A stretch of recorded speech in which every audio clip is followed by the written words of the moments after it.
Hello, everyone. Welcome to History with Hersaphat.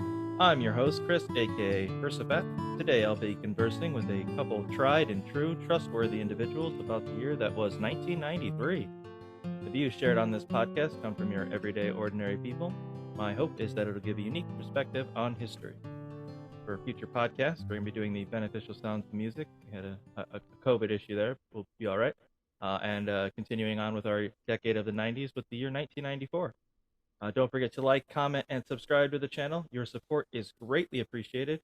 And as a special treat, our 1,000th subscriber will get to name Brad's firstborn child. All right, we'll move into... Wait, what? I didn't agree to that. Oh, you didn't get the memo for that? Oh, I could have swore I sent you. It's in the mail. Don't worry. You'll... I'll send you another one. Yeah, you got it. You weren't there for the meeting? I swear. No. Oh. Your lawyers will talk to my lawyers, and we'll get it all figured out. We'll get it figured out. I mean, yeah. All right. For right now, we'll move into our strange news article for the week here. Little feature we've been doing. And this week's, again, is from the Huffington Post. I've been loving their weird section of their our website.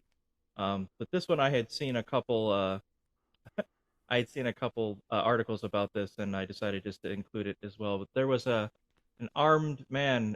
This is from September 14th. There's an armed man arrested after declaring Trump President King at a Dairy Queen.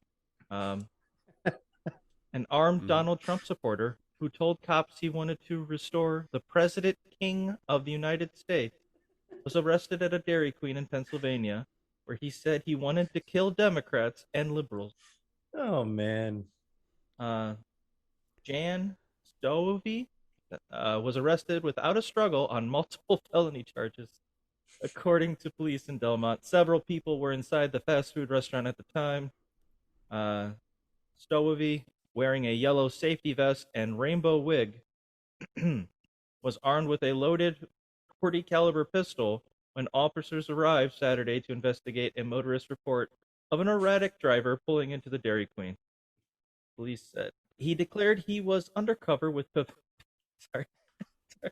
He declared he was undercover with Pennsylvania State Police working on a major drug sting.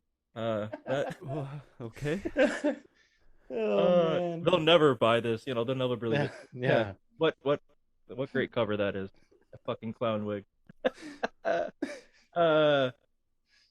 Stovey yelled profanities at officers and called himself a prophet who will kill all the Democrats because Trump was still president. He claimed he was working to restore Trump to President King of the United States, according to police. A Dairy Queen manager reportedly told Stovey visited the eatery earlier and placed $120 on the counter as a tip for non-Democrats. Oh, man. That could be a number of things. I mean, you could be a lot of things and not be a Democrat, so tips to them. Yeah. A lot of unsavory things, let's just say that. Police said they seized 2 other guns and ammunition from his car.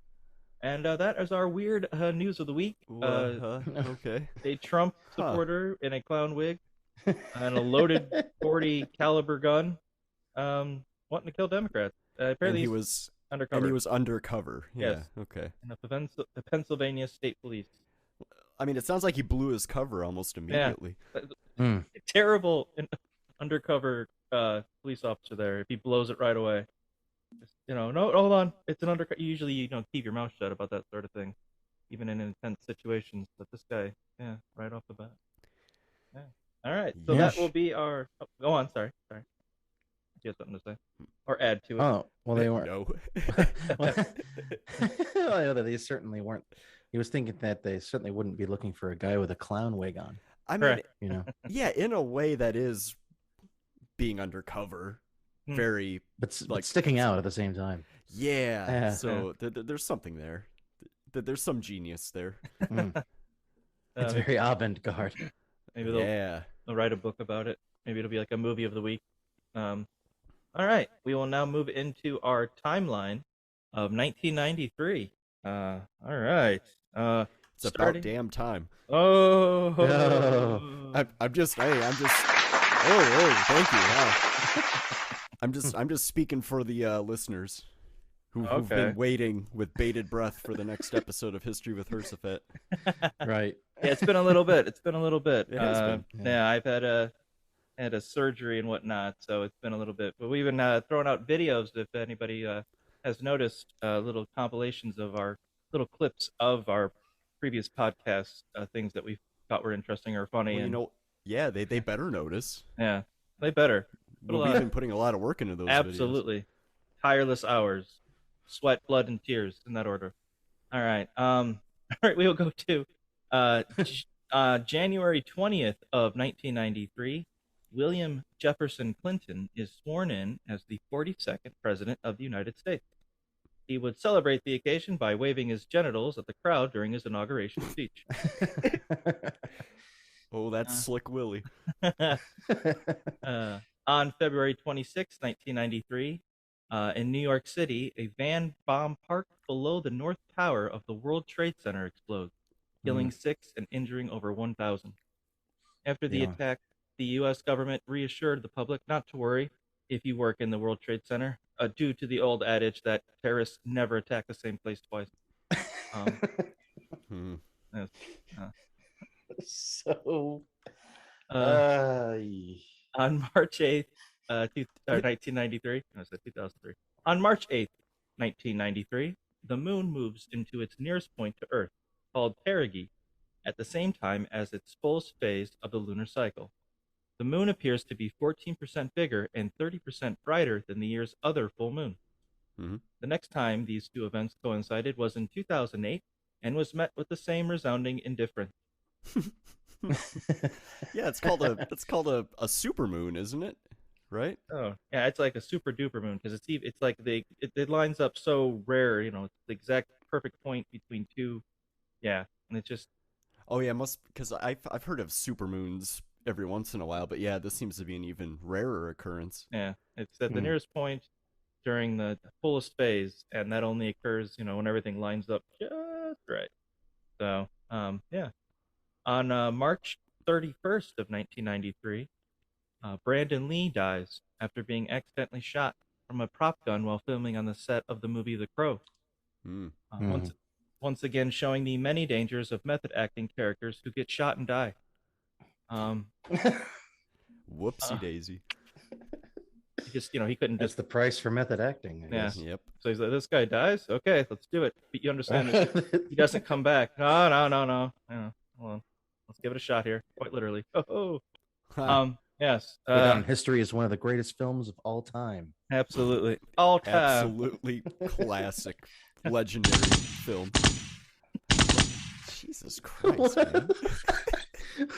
It wasn't Rambo. It was right. It was like a single shot from a toy gun. Oh boy. Okay. On April 1st, 1993, the Vatican orders the moving of a Carmelite convent at the Auschwitz concentration camp to a newly renovated former gas chamber. One of the more misguided April Fool's jokes in modern history. The Vatican ordered the moving of a Carmelite convent that was located at Auschwitz concentration camp.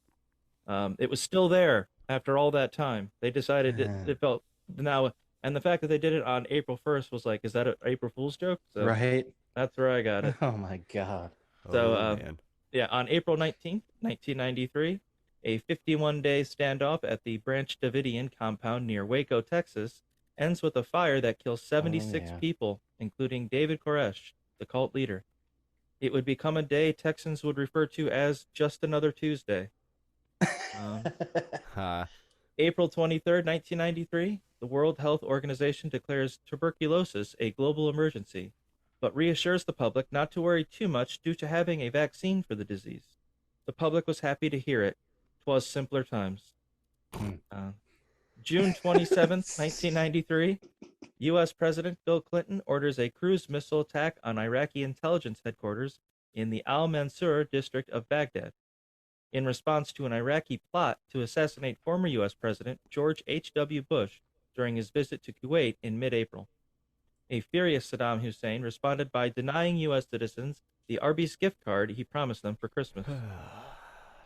Yep. This guy just loves Arby's. There it is. There's the Arby's. Yeah. Everyone's happy. Yeah.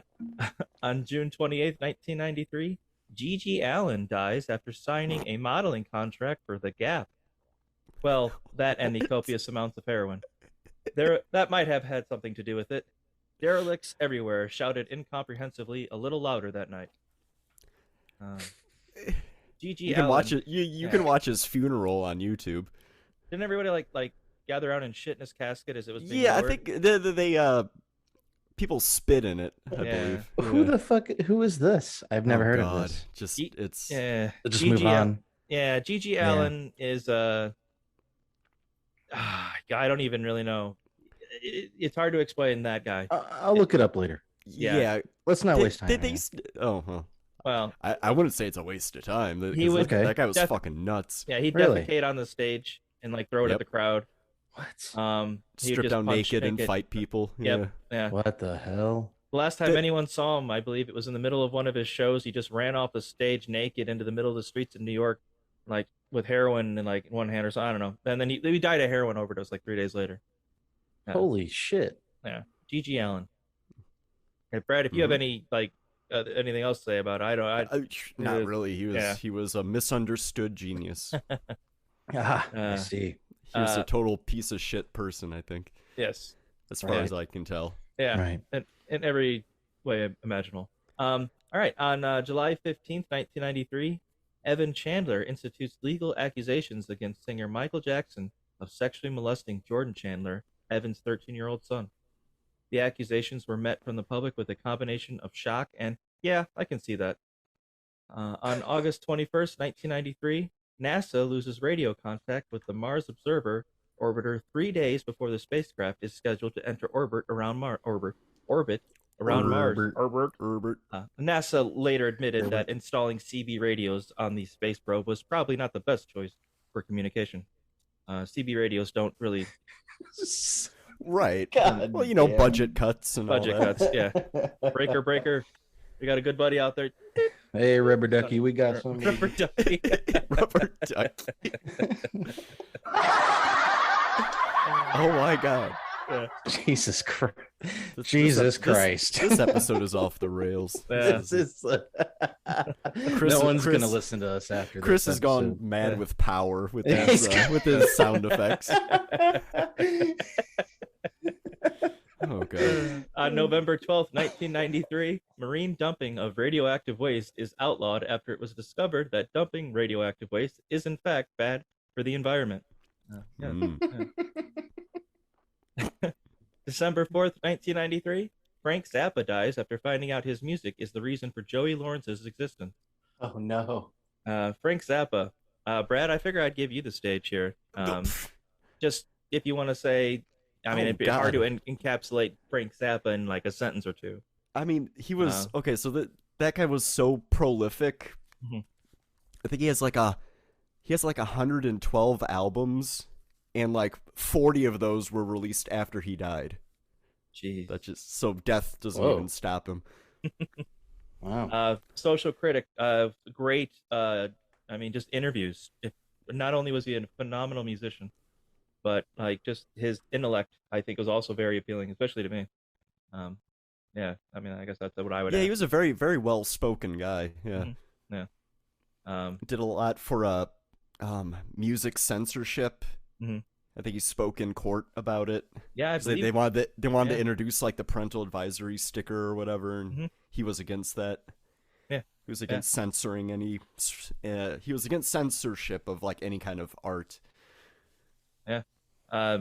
Really fascinating individual. Yeah. If you have never listened to Frank Zappa, brace yourself. It's not what you're probably used to. Yeah, it depends on the album. I mean, if you want, like a good starting Frank Zappa album would be it'd be like Overnight Sensation Overnight Sensation and Apostrophe. Okay. Those two albums go. I think they were both recorded at the same time. They're like sister albums. Okay. I feel like that's probably his most easily accessible, like right off the bat. So what genre would you consider him? All of them. Yeah, he's everything. He's literally everything. It's insane. All right, we will now move in with one more for 1993. On December 20th, 1993, the first corrected images from the Hubble Space Telescope are taken, removing the alien life forms previously mooning the camera. All right, we will now. That is it for the timeline, everyone. Congratulations! Yay! Well, we made it. All right. Yes. And now we will enter into our entertainment section of the podcast, and we will start with our movies. Hey, want to hear the most annoying sound in the world? What's in the bar? He's beginning to believe. You can't handle the truth. I must have drank me about 15 Dr. Peppers. You are a child plaything! I see dead people. Your first appearance are dead. Hold on to your butt. What the hell was That was incredible. Yeah. I lost my shit when I heard I must have drank about 15 Dr. Peppers. I tried I had to mute it immediately. Just love how like the music just makes everything more epic. It That was great. You are Yeah. plaything. Your foster parents are dead. Oh man. All right. Top 10 movies Oh boy. for 1993 in terms of gross. Number 10, we have Free Willy. Free Willy. I loved this movie when I was a kid. I thought Jesse, the young kid in this movie, was the coolest kid ever. I too wanted to befriend a fish or wildlife mammal or something. Another mammal. That's what I wanted. A fish? A fish. Yeah. You didn't watch that movie very closely, did you? Well, You didn't learn anything. no. I just and the music, Michael Jackson's Oh yeah. song from that was huge hit. A personal memory I have is my parents they surprised us with like a new VCR and a movie, and that movie was Free Willy, and we got to watch it. Begged to watch it before having to go to bed, even though it was getting pretty late and we had to go to school in the morning. We still watched it, but yeah. If you guys have any personal favorite scenes of Free Willy, feel free to go ahead. Like, honestly, man, it has been so long since I've seen that movie. Yeah. And I do remember same watching here. it as a kid, and that Michael Jackson song, like, was great. What I do remember though, but I don't, like, it's like, we had the home videos, right? Yeah. And like at home videos of like of us in like the living room, and Free Willy was on. And what I remember of what has every time I think about Free Willy, I always think about the home video of me just staring off into space, Right. while the song's playing. I don't know. remember I feel like that might have been on video. My first time when I was like, "Well, this music's great," like just lost in the trance. I remember I know exactly what you're talking about. We were watching Free Willy, but it was like a commercial before Free Willy started, like that went on every VHS about like donating to the wildlife fund for whales in that's particular. Nice. And it has the sad music about the whales that are just dying, left and Yeah. right and all that stuff. And so that's the sad piano music just plays in the background, and the camera pans into Nick's face and just slowly pans in, and the music just plays in the background, and then for whatever reason Nick sees something off camera, and it makes him a bit nervous. He makes like this ooh kind of face. Yeah, and, that's right. and Yeah, then you he- remember and it he- more vividly than I do. and he walks Yeah. away, and we'll never Mhm. know. We'll never know what he was seeing. Man, I don't. It may have just been the music that affected me. Probably freaked may you have out. just Like, been this into is it. scary as shit. Yeah, for sure. I was like 2. Oh yeah. Yeah. we need to find this video and put it on YouTube. It's lost for all time, I'm pretty sure. It's, Oh, lost, okay. right. It's like I'm a sleeper cell. It brings me back, I guess and I could speak Russian. it was an earlier time where videos could just be lost and not Right. exist forever. Right. Right. Well, let's see. Number 9, top 10 movies in gross for 1993. Number 9 was Cliffhanger. Sylvester with Stallone's comeback yeah. after his disastrous Stop or My Mom Will Shoot from like the year before. And it's absolutely disastrous. But this movie was pretty good. I believe it had John Lithgow as the the main bad guy, if I'm not mistaken. But that's really good. Yeah. I kind of remember that movie. I just remember that isn't it the opening scene where he's like holding on to the lady or whatever and she falls or Oh, I think it's like a fellow cliffhanger. Yeah. And Ace Ventura, Pet Detective 2 made a spoof on it. Yeah. Yes, they did. I remember that way more than Cliffhanger. I don't think I've ever seen it. Yeah, the raccoon. I don't think I've ever seen Cliffhanger. I just I don't know. I got a thing against heights, and it seemed like a run of the mill. I've tried to watch it, but it doesn't seem terrible, but not overly worth watching, I guess. Well, what the hell could the plot even be? You only do so much on cliffs, Yeah, somebody's got money or something like that, and he's trying to take back the briefcase full of money. There's somebody crashed. I don't know. Okay. Cliffhanger. Incredible. There you have it. There it is. It's done. That's probably not the movie at all. I was way the hell off. It has nothing to do with it. But I'm gonna go with the bet that somewhere somebody crash landed and there's a bunch of money up on this mountain, and the bad guys are gonna get the money, and the other guys just cliffhanging, and then he gets caught in the crosshairs. It's kind of like of course. What's that movie? As one would. Jeez, No Country for Old Men, where he's like or the cowboy, yes, right. Where that's except he's not like climbing free climbing mountains and shit. That's what rotten luck. If that's actually the movie, what rotten luck. Honestly, if that movie doesn't have a cliffhanger, then what's the point? Oh my god, there's no cliffhanger too. I feel cheated. Right. Oh, cliffhanger too. It would just go on and on. Cliffhanger 2 still hanging. Still hanging. Hangman. Oh no.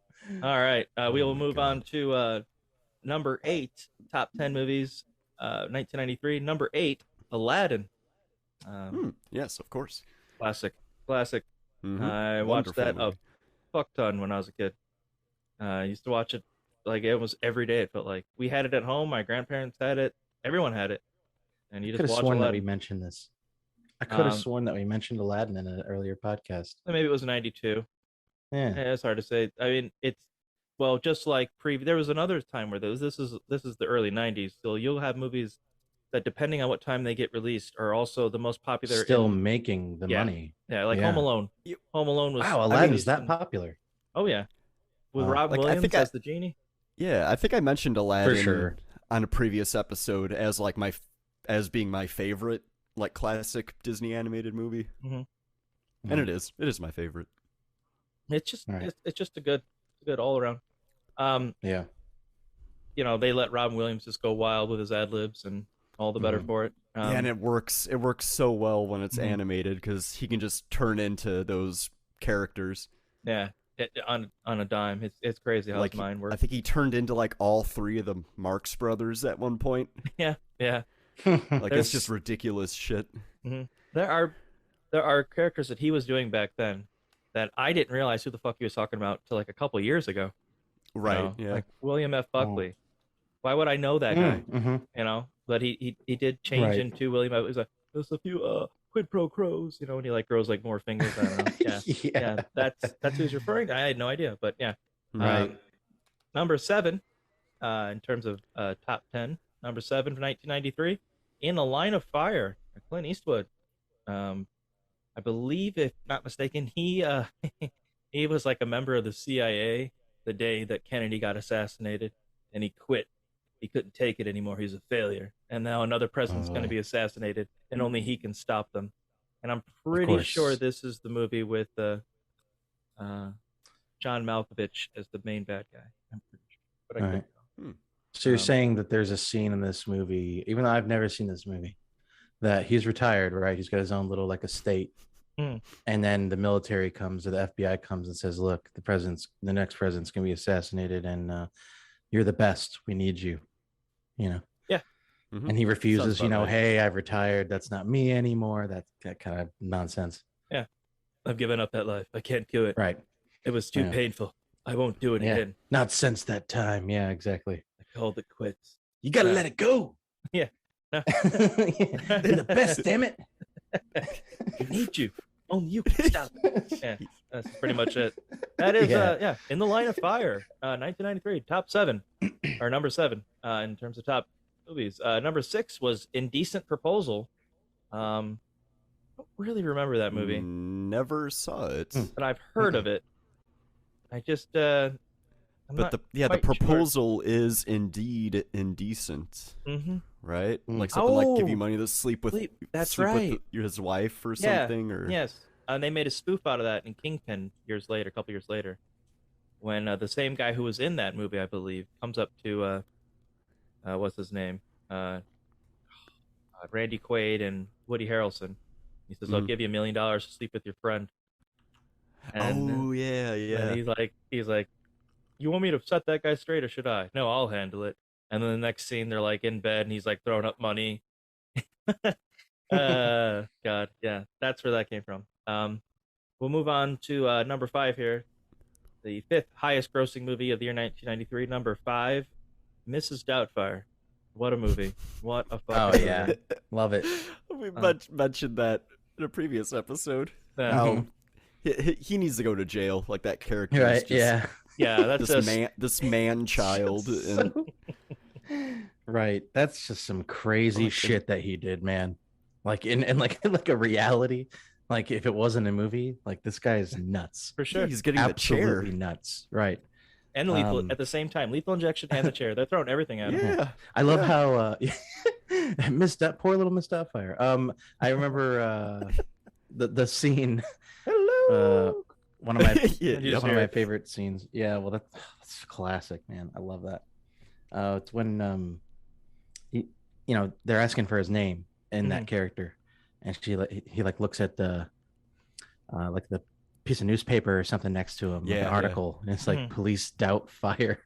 Yeah, Police Doubtfire. Yeah. Doubtfire. Doubtfire, dear. Yeah. Yeah. I can't remember what's his first name, like Olivia or something like that. I don't know. The first name is like Eugenia or something. Right. Something crazy. Eugenia. Something weird. So essentially, yeah. Then he's cooking and his like fake breasts catch on fire. Oh, first day as a woman, already getting hot flashes. Like so funny, fucking funny. Yeah. The mask gets run over. And then he looks out and sees those 2 kids staring at him across from the other building. Yeah, and they're laughing. And then they're kind of not laughing anymore at one point. Yeah. I remember the ending being really stressful. Watching the ending is just like, why would he accept to go to the same restaurant at the same time? You know what I mean? With like 2 different parties as 2 different people. Yeah. Well, That's, I mean, come on. I get it that it's for the movie. But it was the most stressful thing to watch when I was younger. And I was always questioning why he would do such a thing. Yeah, why couldn't he just be like, oh, Mrs. Doubtfire isn't feeling well. She's not going to go out. And then there you go. Problem done. solved. Yeah, exactly. No.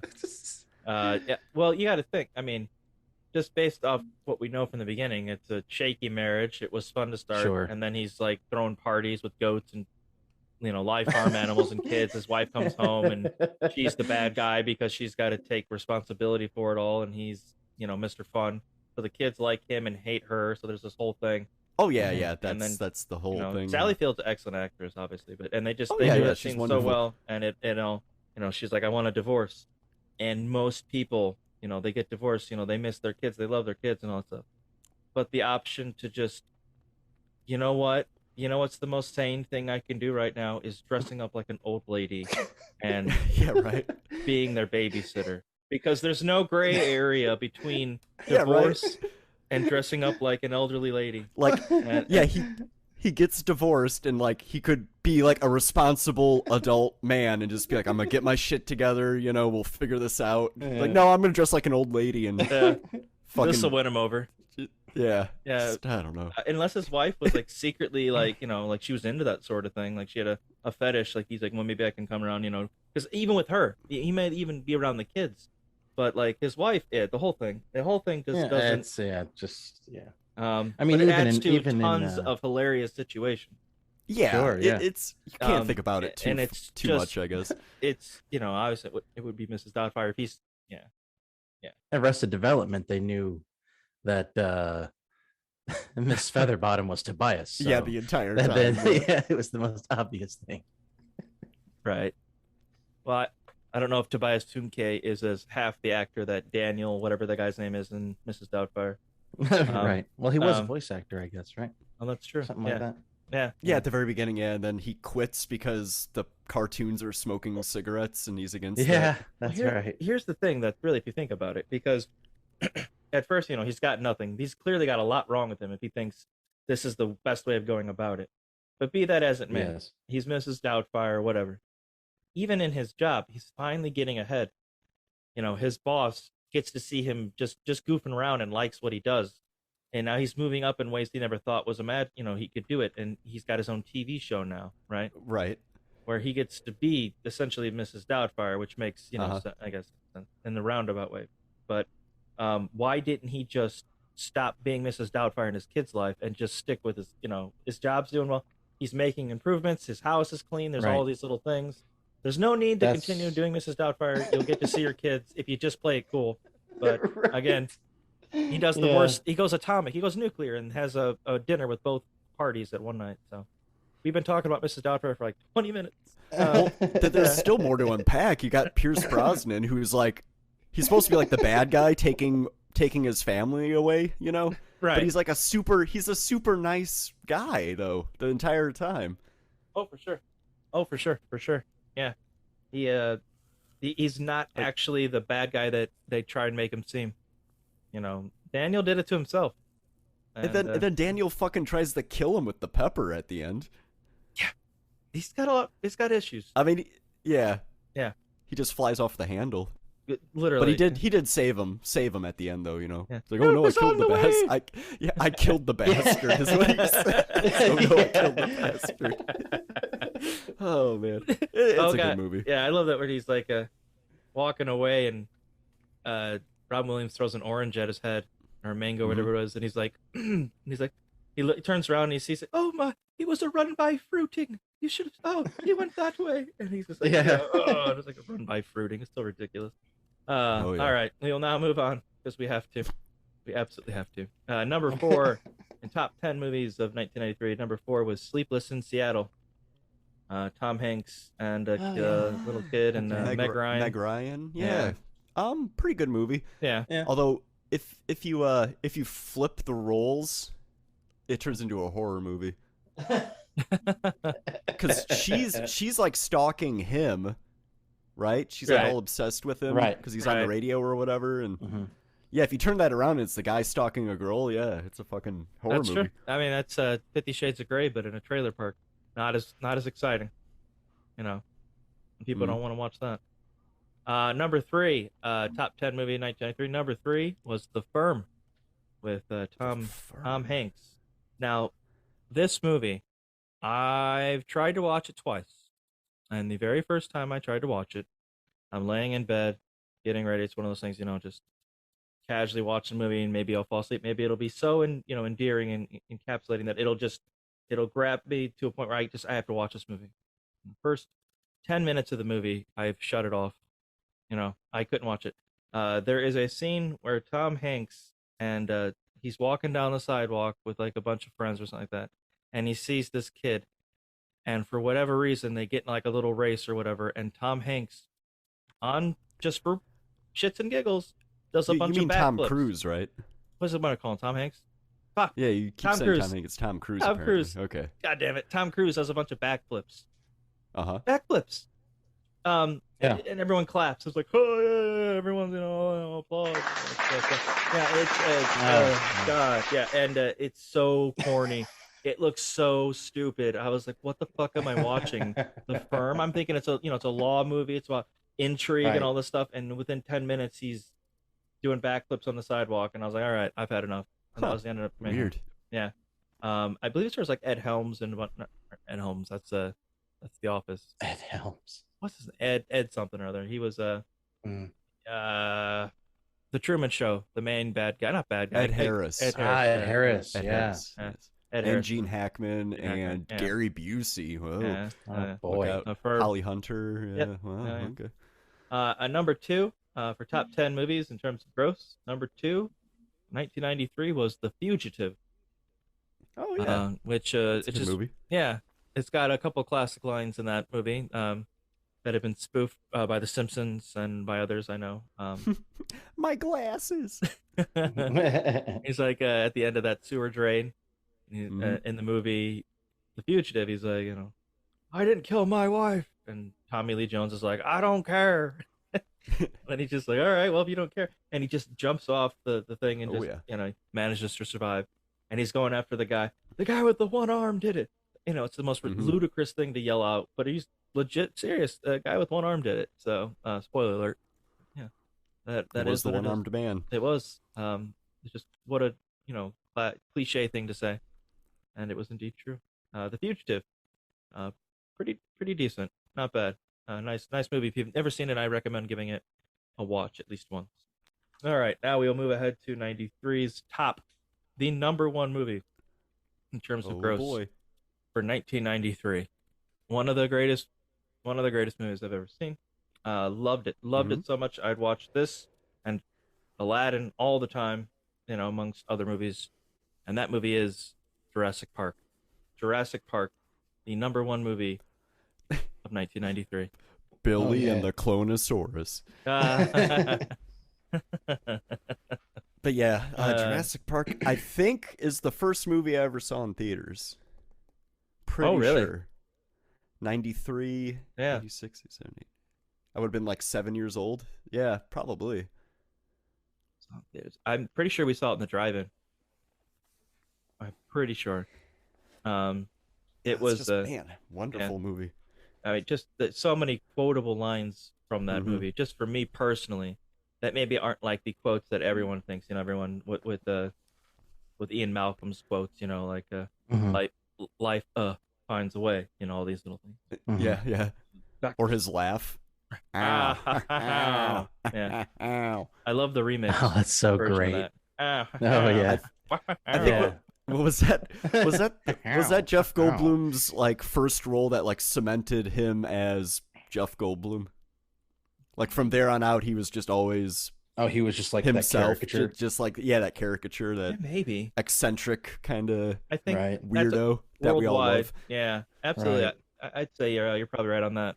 I mean, prior to that, I can only think of like The Fly, but I mean that was a hit, but it wasn't a hit to the scale of Jurassic Park. For sure. But also he was like a very serious guy in The Fly. Right, yeah. He wasn't his goofy self. Well, yeah, and even his goofy self, people are like, is that just him or is that him being a fly? I think he's changed into a fly and he's never gone back. That's what it is. The role, the method acting, really. Right, it's really taken over, and he's always been the fly. Jeez. So Jurassic Park, the what is John Hammond guy, endlessly quotable with his I've got a plan standing by in Chacho, and he's I love that. He's like, he pops the bottle of champagne, and Alan Grant's like, hey, we were saving that. He's like, for a day like today, I guarantee it. Like, calm down, dude. Yeah, he's so relax down. I like when he was watching the little raptor like hatch. He's like, push. Oh yeah, push. Oh, then the dino DNA. Yeah. God, yeah, it's so great. Yeah, Dennis Nedry. Oh God, it's you didn't say the magic. Oh yeah. Oh, and Samuel Jackson, as you'll see a line from his in our movie intro. Hold on to your butts. Hold on to your butts. And Wayne Knight. Oh yeah. We got Dotson here.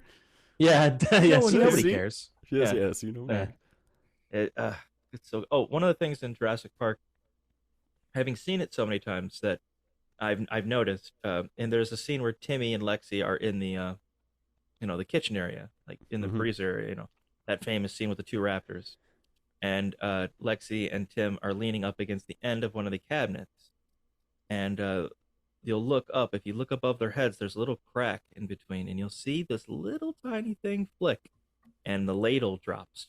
Someone is inside that cabinet pushing that ladle off. There's no reason for it to fall. If you look, you'll see it. And I saw it. I think John noticed it, and I haven't been able to unsee it since then. Nice. Right. So if you notice, if you look in that movie, you'll see that scene. There, someone is in there, something, some sort of mechanism maybe or something, but it just drops a ladle because there's no reason for it to fall at all. It's perfectly on there. But yeah, I like how the movie starts. Like the opening credits, it's just like quiet jungle noises. yeah, You know, it's not like this big, like the main theme or anything playing. Just It's fantastic, John Williams score. and then, oh yeah, Right. and the score comes in right when it needs to, and it's Mhm. just awesome. Yeah, and that movie starts like a horror movie. You Yeah. know, they're like moving the raptor and shoot, Sure. shoot. Well, I mean, the book, the beginning of the book I mean, the whole thing's basically a horror film. Mhm. You know, it's like a horror novel. yeah. But the beginning Yeah, of it it's is, pretty it is. scary, and you're like, what the hell? Grant, you'll never get him out of Montana. You know, and all these little, oh god, no, that is one big pile of shit. You know, Yep. when you gotta go, you gotta go. You know, and then yeah. you look at the Tyrannosaur when the T-Rex makes its Jesus. appearance and it flips the cars over and all that stuff. The Tyrannosaur comes from his park, you know, flat ground or whatever it is, or maybe hills, but it's ground, you know. And then on the other side is more jungle. But when the Tyrannosaur flips the car around and Lexi and Dr. Alan Grant are hanging on that rope on the side, all of a sudden there's a giant chasm dropping, and there's a way out. And Steven Spielberg himself even knows that it's not consistent. He knows it, but he doesn't care. And needed to, you know, move the story forward some way. Yeah, Yeah. neither do any of us really. You know, Yeah. it's just Now these are things after watching it so many times I notice. right. It hasn't stopped me from going back and watching it again. Even, you know, I just little interesting, or at least I find them interesting. Things like that throughout the movie. I can't. Then I mean, another thing, Ian Malcolm's like monologue in like the conference room. Oh right, you know. What does he say, like the rape of the natural world or something like that? He's just like he's what like you call against, discovery, like, I call the rape of the natural world. Yeah, he's like, yeah. your doctors Man, are it's so so good. preoccupied, or whether or not they didn't stop to think if they should. Yep. You know, if you package it and you're selling it, and now you're selling it, you know. Life finds a way. You know, so many things. Mm-hmm. Like, what did you say, Dr. Hammond? I think we're back in business. And the Velociraptor comes up behind her, and she's like, "Oh!" It screams. Yeah, so many good lines in that movie. However, I watched the most recent Jurassic Park, and what a pile of shit that is. Holy fuck! Yeah, Don't they watch didn't that need movie. They didn't need to horrible. make any of them after the first one. Really, I mean, First one was it. That's Like, it. You don't need any more. I mean, the second one's not terrible. It's got some good moments. It's got some goofy ass moments. Especially the girl swinging on the gymnastics part where she like knocks the Velociraptor. It's fucking stupid. That is pretty stupid. But yeah, the first one is just a classic. It was a game changer. I mean, it blew everyone away with the special effects. They still stand up today. They still stand up, and it's 90-3. Oh man! All right. And Nick, you have anything to add for Jurassic Park? Anything that stuck out to you? Any one line or a couple lines? No, it's just one of those movies that I've like watched so much, right?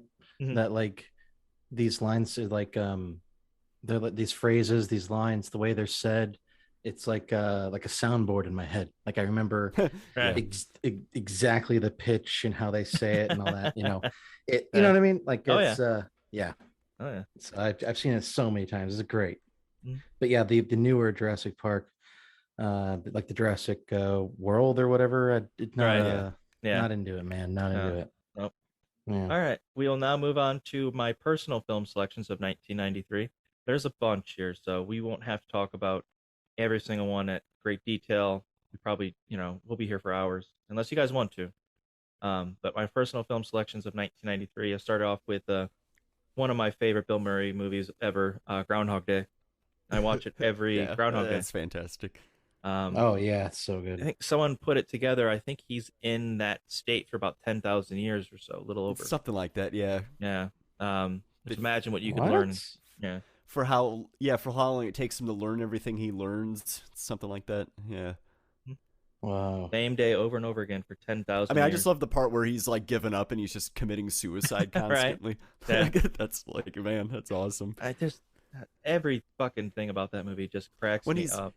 He's like chugging whiskey and answering all the questions on Jeopardy, and all the people are just staring at him.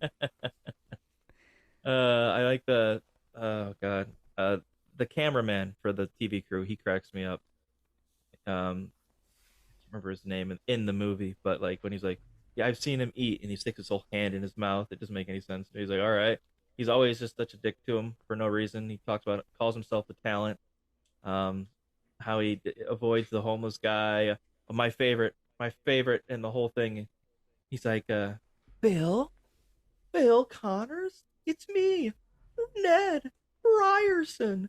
Bing, and he wants to sell him life insurance, and he doesn't shut the fuck up, and it's every day. That needlehead Ned. Oh, you remember me? I tried to date your sister until you told me not to. God, Ned, and then like the third or fourth day, he punches him in the face. It just keeps walking. Oh God. And I think one other favorite line of mine in that movie is when he's with those two hillbilly guys, and they're drinking out at a bar, and like he's in the afterwards they get in the car or something, and he's like, well, what would you do if every day nothing you did mattered, and every day just repeated over and over again, and just felt like you're in this endless loop. And the guy's like, that sounds like my life, man. It cracks me up every time. And Groundhog Day. Yeah, it's great. Yeah, apparently the Groundhog scene where he takes the groundhog and puts him in the truck and just drives himself and the groundhog off the cliff to try and end it all. Oh yeah. I think the actual groundhog bit Bill Murray or something like that. There's an issue with the groundhog. They hated that groundhog. And his brother, Brian Doyle Murray, is the mayor of the town. So yes. Interesting stuff. All right, we'll move on to another movie, a movie that was included in our movie intro, A Few Good Men, the You Can't Handle the Truth movie. Great movie, very, very well done. One of the highlights for Jack Nicholson, Tom Cruise, in the 90s for sure. Any highlights from that movie that you guys want to share? Something that you liked, or if you've never seen it. Never seen it. That's right, you never seen it. Nick, anything for you? Not particularly, Yeah. Well, I like the courtroom scene. I like them going through the case and deciding which, how they're going to approach it, and the people like there was like a general they were going to try and get to testify against Jack Nicholson's character, and he ends up shooting himself, and yeah, it's just really good. It's a really well done movie. Moving on now, another personal film selection of mine, Cool Runnings. Cool Runnings. Oh yeah, nice. You dead, man. Yeah. Sunka, you dead? Yeah, man. Some people say they know they can't believe. Yeah, But just the bobsled team. John Candy's fantastic. Favorite line in this movie, one of them at least, is when he's showing everyone in Jamaica the bobsledding like highlights, and he's like, "Oh no, in bobsledding your bones don't break. No, they shatter." Yeah. And when they turn the lights on, everyone's gone. But no, it's a really good movie. I even forget that it's Disney, but now that I know that it's, you can tell. Yeah. It's on Disney Plus right now if you want to check it out. Never seen it. Cool Running. Ooh. Another personal selection of mine. Scent of a Woman. Al Pacino plays the blind. Oh yeah, Pacino. Yeah, very, very good. Chris O'Donnell. I saw that movie a long time ago. Oh yeah. Hoorah! All that. Yeah. What are you going to do about it, asshole? Oh God. Of course, just another fantastic Al. I think that's like one of his. Al Pacino said this in like Heat, or like the last two like big movies that he was really proud of, because then he goes on a streak of just shit, and I believe it. It peaks with Jack and Jill, the Adam Sandler movie. Wow. Yeah. That's awful. Yeah. But Scent of a Woman, if you haven't seen it, very, very good movie. It stars a very young Philip Seymour Hoffman as well. He's excellent. Yep. He's such a great actor. Totally worth watching. The ending court scene where Al Pacino is his, like, not his witness, but like his character witness, I guess you could say.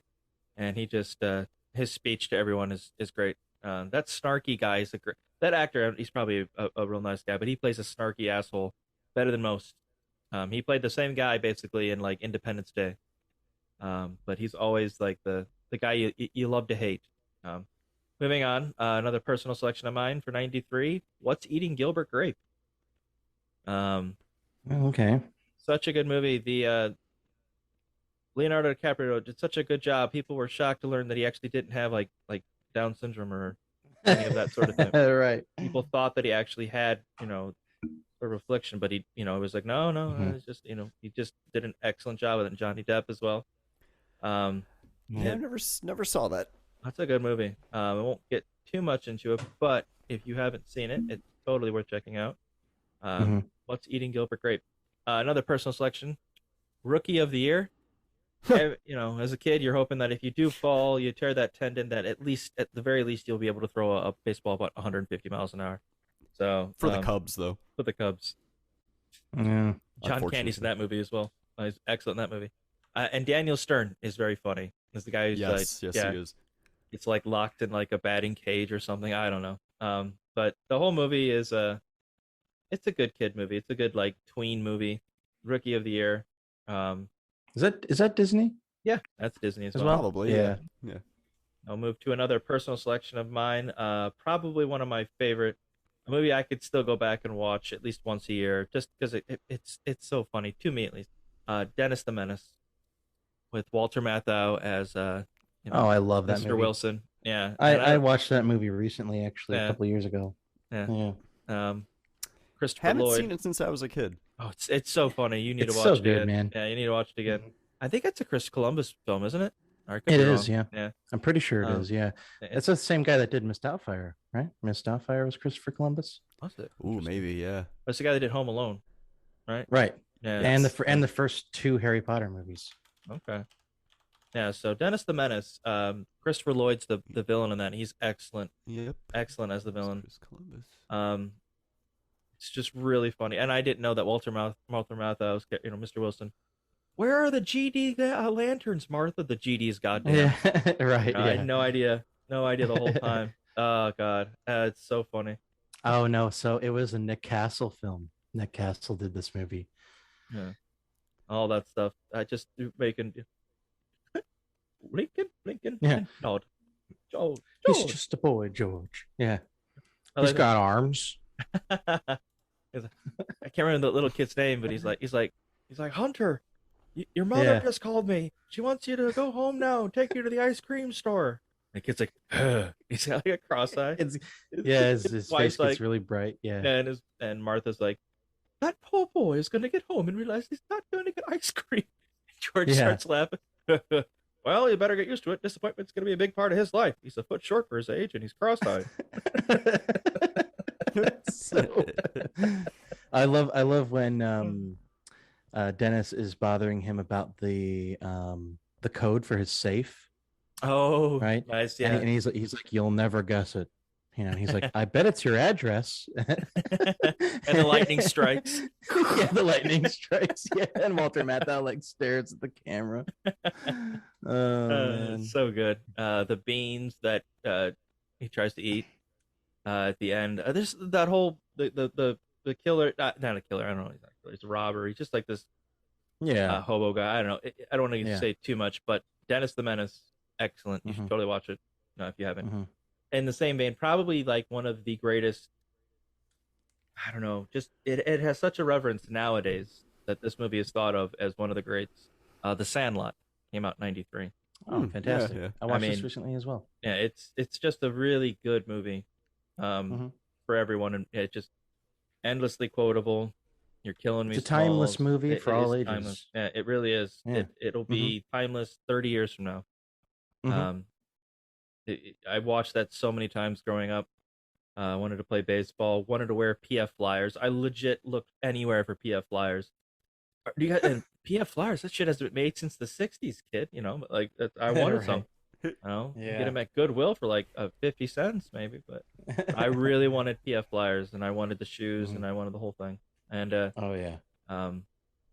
excellent movie. Squints.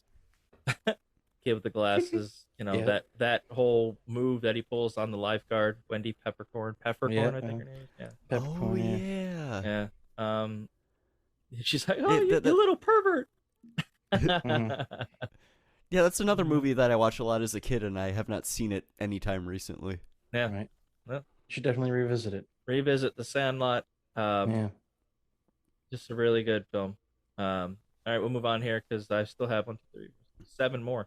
What? Homeward Oh, Bound, The Incredible Journey. Oh God. Yeah, I remember that. Yeah. Homeward Bound, The Incredible Wow. Journey. Yeah. I didn't no idea it was a remake from an old classic Disney film. But Really, I just learned that. Just now. yeah.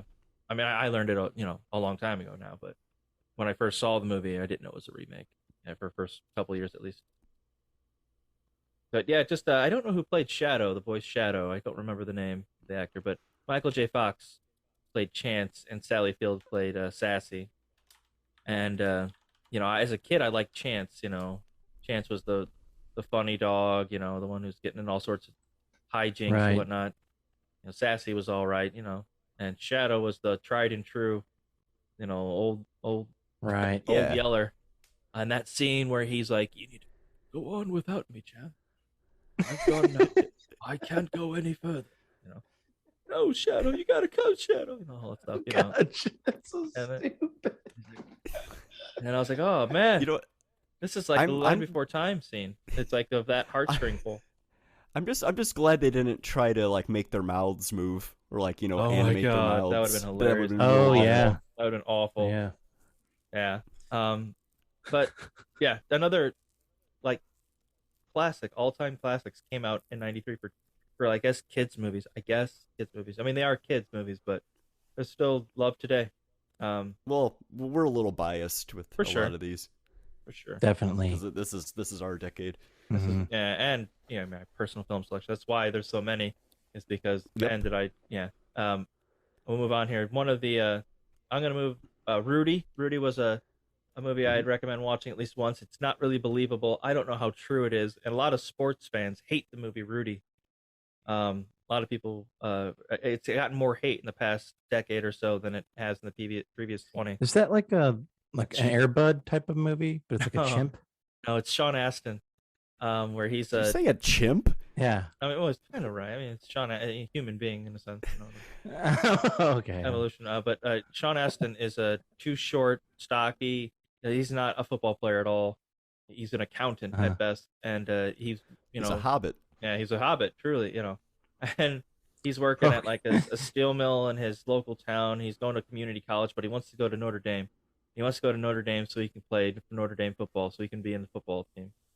But typically, I would think people that play for college teams played in high school football, but not him. He goes to Notre Dame. He gets on like the practice squad for their football team, and he works harder than everyone every practice, and he never gets to play through every single game, and then at the last game, they still won't let him play, and every player on the team turns in their jersey, says, "Rudy can play for me. Rudy can play for me. Rudy can play for me." And then it's like this uplifting thing, and then finally they put Rudy on the field, and he gets his dad, who's been like a prick the entire fucking movie. He invites him to Notre Dame to watch him play, and all of a sudden his dad's okay with him. I don't know. Anyway, it's not the greatest sports movie, but it's definitely worth watching one. We'll move on here to another one, Fire in the Sky. That was another one that I watched. Oh yeah. Now, Yeah, this that's a whole good movie, Awesome movie. for me, the whole movie is just kind of run of the mill. It's not terrible, it's just run of the mill. The ending is really what does it. The ending's the whole movie for me. That is some of the freakiest shit I have ever seen, and that came, in '93. The abduction yeah, scene. the abduction Yeah. scene, where like the syrup falls from the table, and it just reminds him, and it gives him a flashback, and you can see what Yeah. he went through, and that needle above his eye, not into the eyeball, but above the eyeball, and they're like covering him with like that stuff and putting that gunk in his mouth. Ugh. That sheet they put on him that like gets like skin tight Mhm. and like holds him down, and Yeah. and those aliens themselves are like really fucking weird looking. Yep. They're like kind of like little people, but like it's fucking freaky as hell. Yeah. It is. really yeah. We got, let's see, a couple more here. Army of Darkness, the third movie in the Evil Dead trilogy. Campy as hell, very funny if you like that stuff. I do. I love it. Can't go wrong with Bruce Campbell. Army of Darkness came out in '93. Another big movie came out in '93. Philadelphia. Tom Hanks. With the AIDS of it. A first movie that I can remember never like saw really it. AIDS center stage. Really? Never seen Philadelphia? No. That's worth watching. That is absolutely worth watching. It's got Denzel Washington and Tom Hanks, and it's and Antonio Banderas as well. Excellent film. Um, it brought AIDS more into the limelight, as the '90s progressed, and they understood more about the disease. Unfortunately, that's how it works in today's day and age. You have to make a movie about it that becomes popular, wins awards. Mm-hmm. Yeah. All right, now I got two more here. I'm gonna do one. It's an animated film, and it was such a good film. It was such a good. It was originally just supposed to be for TV, but it was so good that they put it in theaters, and it sold amazingly well. Batman: Mask of the Phantasm, from the animated series. That one, yeah. It's a really, really good movie. One of the best it is. Batmans ever, and it's an animated, But that animated series was a gem. I mean, from everything about it was just amazing. And my last personal film selection of '93. Finally, we are through. We are through here. But I can't stop without talking about one of my all-time favorites, holiday classic for me that I play every single year. And that movie is Grumpy Old Men. I fucking love this movie. Yeah. Nice. Yes. This is one of my all-time favorites.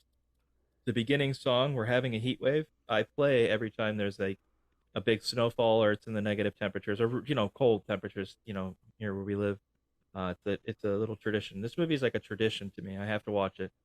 I love everything about Walter Matthau and Jack Lemmon. They are fantastic. The grandpa is somebody I aspire to be.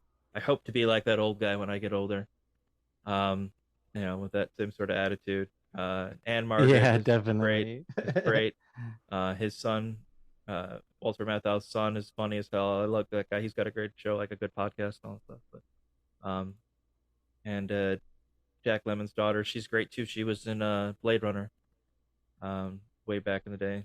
Can't remember her name, but she was, it's a really, really good movie. They made a sequel to it. Obviously, Grumpier Old Men. We'll get to that because that'll for sure be on my personal film selection. But I can't really say enough about this movie. I mean, everything about from the first line to the last, it's endlessly quotable. Gustafson, calling him a schmuck. That's the first time I ever heard the word schmuck was in Grumpy Old Men, and I use it still. He's a schmuck. And the Green Hornets caught more fish than you've ever lied about, Gustafson.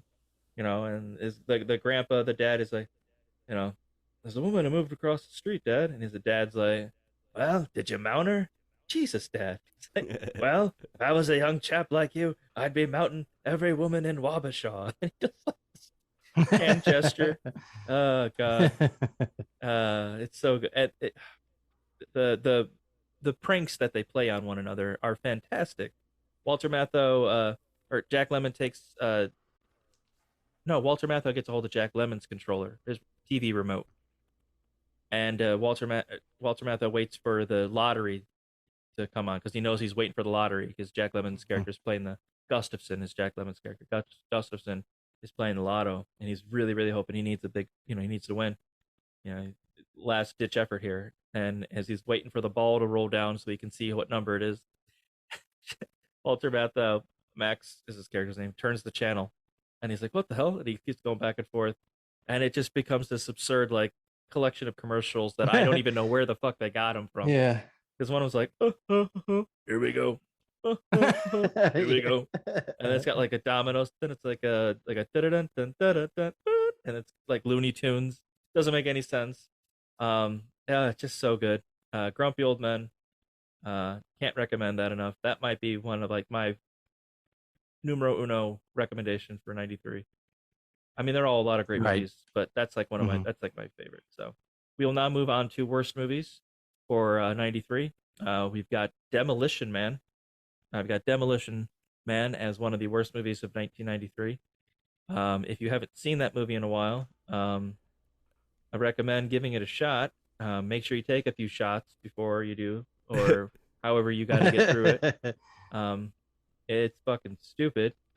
Taco Bell is fine dining, which is supposed to be comical, and it's Taco Bell. right. They won the fast food wars or whatever. Yeah. So Taco Bell rules all. Yeah, and the 3 seashells that you use to wipe your ass somehow. Right. They don't have toilet paper. Mhm. That Nope. shit was never explained. Nope. No cursing or you get fined. Oh yeah. Them even having sex is really weird. Like they put on headsets. It's like a virtual reality thing. Yeah, and it's just like weird colors and like shocking their brain. I don't know. What's his name? The names of the bad guy in that movie. It's Wesley Snipes, but his name, it's always like over the top, like a Con Air type thing, or Nash, or who knows what the hell the guy's name is. But I'm thinking of Ernest still. But we'll move on now to another worst movie of 1993, Teenage Mutant Ninja Turtles 3, the third one, Turtles in Time. Fucking terrible. I think I watched that one the most out of those 3 movies. Really? Oh, you poor bastard. Why. I don't know why. I just like that they went back to like feudal Japan and samurais and stuff, so that was neat. I mean, that was neat. I think that's why I liked it. I just I couldn't do it. It's and for some reason they have like liver spots now. I don't understand. I don't know what's going on with the Turtles costumes, but I think Jim Henson pulled the plug. Like, you're not gonna use any more of our shit. You guys fucked it up in the second one. We'll move on to Pauly Shore continues his reign of terror with Son-in-Law. I told you it was going to be here. Son-in-Law. Jesus Christ. It's got. I mean, I'm pretty sure I saw it, but I don't remember a thing about it. I don't really remember anything about Pauly Shore's movies. It's so traumatic that your brain just blocked it out. I think something like that happened. Yeah. I would say it's so mediocre that you can't even recall it. Yeah, that too. Could be both. Could be both. Mm-hmm. The Ham Bino from the Sandlot is in that movie. Yeah. It's really funny. But excuse me. Pauly Shore befriends this girl at college, and she goes back to her old farm town and brings him back from college back home to meet her parents and whatnot. And he just, he's an out of towner, fish out of water sort of deal where he's like this hippie guy and he's got to deal with milk and cows, and he still talks like a moron. Mm-hmm. His weasel shtick is now going on for the second year straight, and by this time I feel like it's reached its peak with Son-in-Law. I think that's the peak of his popularity, and from here on out, it's downhill for Pauly Shore. Has it ever been uphill? Can he go downhill? Well, I'm just glad the worst is free fall. I hope for free fall. What are you saying, Brad? I said I'm just glad the worst is over. Yeah. Yes. Like this is it. This is the worst. Now it's gonna be a little more calm. Well, I mean, this is actually the best it's gonna get. The worst it'll be is probably In the Army Now with him and Andy Dick. In like '96. Oh my God. Yeah. That'll probably be the worst. But Son-in-Law isn't very good. It's not a very high peak to reach. Another worst movie of '93, Coneheads. Another. We are from France. Oh God. Another worst. I liked that movie. Oh, Yeah. Teach their own. Another worst movie of '93, Sidekicks. What Sidekicks? What Sidekicks you say? Yeah. What is that? No, nobody said that. No, what is it? What is Sidekicks is a movie with Chuck Norris and Jonathan Brandis. Jonathan Brandis plays a kid who has asthma, severe problems with breathing and whatnot, and daydreams all day about being in movies, action movies with his idol, Chuck Norris. And then Chuck Norris gets to meet him in real life, and then they actually do team up, and martial arts galore, and it's a really stupid fucking movie. Sidekicks. Sounds awful. Yeah. Huh. Worst movie in '93. Another one. We've got Weekend at Bernie's 2. They made a fucking sequel. Oh yeah, that's to Weekend at Bernie's. I mean, the plot alone of the first movie should be enough to. How does it even get greenlit? But now it's a second one. So does the second one just lead on from the first then? Yeah. Okay, I was gonna say, like, how long has Bernie been dead? Is it like just basically a skeleton at this point? No, isn't there voodoo magic involved that reanimate him? Yeah. Yep. Is it a trilogy? Please tell me. No, they didn't. Yeah. They ran out of cocaine for the third one. That series got buried 12 feet under. Like just like Bernie. Yeah, just like. Well, I was gonna say buried, like, under so many pounds of cocaine or something like that. I don't know. Yeah. We got worst movies. Another one we got, RoboCop 3. He flies in that He flies one. in that Oh, one, no. yes. And he He has a jetpack. hangs out with people in the sewers, which is where most of the inhabitants of Detroit have moved to, spruce up their living. Detroit just gets steadily worse. First, in those movies, it becomes almost comical. I mean, it's kind of tongue in cheek. The whole movie is potentially like that, but like RoboCop 3 is it's so ridiculous that it's just not good. It's just not a good movie. I don't even think it's the same RoboCop from the first. No, movies. it's not Peter Weller. It's Robert John Burke. Apparently, it doesn't have the same jawline. Can't do it. Another worst movie of '93. Look Who's Talking Now. Yeah. That is the one with the dogs and whatever. Is it like the second movie? Third movie? Look Who's Talking. Look Who's Talking 2. TOO. Oh, that's a trilogy, huh? Look Who's Talking Now. Incredible. Yeah. Yeah. That one made it to 3. Get the box set. Another worst movie of '93. Jennifer Aniston's debut, Leprechaun. Leprechaun came out in '93. Nick and I were just talking about that movie. Yeah. That's a great movie. I think it's fantastic. Davis. Well, I have it under worst movies. You can explain to me why do you think it's a great movie? It's a horror comedy. It's really, he's just, Warwick Davis is really fucking freaky as that leprechaun, but at the same time, he's like really goofy. Yeah. Like riding around on like a little like tricycle thing, or he gets like a little go-kart and they speed up the film to make it look like he's driving really fast. Oh man, it's great. I remember there was one scene where he's like running away from somebody and he runs through a fence and it's a perfectly cut outline of his body. It's so cartoonish. ridiculous. Yep. And then to distract him, they threw shoes at him because he as a leprechaun has to like clean shoes. So they just keep tossing their shoes at him, and that distracts him. He's like, oh, and then he has to like pick up every shoe and clean it off. Yeah. That movie's goofy as hell. Yeah, Leprechaun 2, Leprechaun Goes to Vegas, Leprechaun in the Hood 1 and 2. Leprechaun in space. He goes to space. Yeah. I've seen them all. Holy shit. Is it all Warwick Davis or? Oh yeah. Yeah. It's all Warwick Davis. Man, that is not good. You got to get work somehow. That's a paycheck. Yeah, I guess so. You gotta think. I mean, how many movies are calling for people of his stature? Got to get what you get, I guess, at this point. I mean, he's definitely. I feel like he just has a better reputation than doing something like that. He's had some great. He's had some lead roles and he's had some memorable roles in some very respectable movies. Mm-hmm. And Leprechaun in the Hood is certainly not. It's on the lower end. One of those movies. Maybe the first one, but the second one, no way. Good no way. Lord. Goes to space? Get the fuck out of here. Yeah, he can join Jason. Yep. Jason X. Right, or Fast 9, was it? Did they go to space? Oh God, I don't know. Hopefully. Worst movies. Another one. We've got Surf Ninjas. Surf Ninjas. That's got like Rob Schneider in it, and that guy sucks. He's not funny. It's got Kino from TMNT 2, I believe. It's got someone else too. Surf Ninjas. I remember people saying how good of a movie that was, and I watched it like once, and it was absolute dog shit.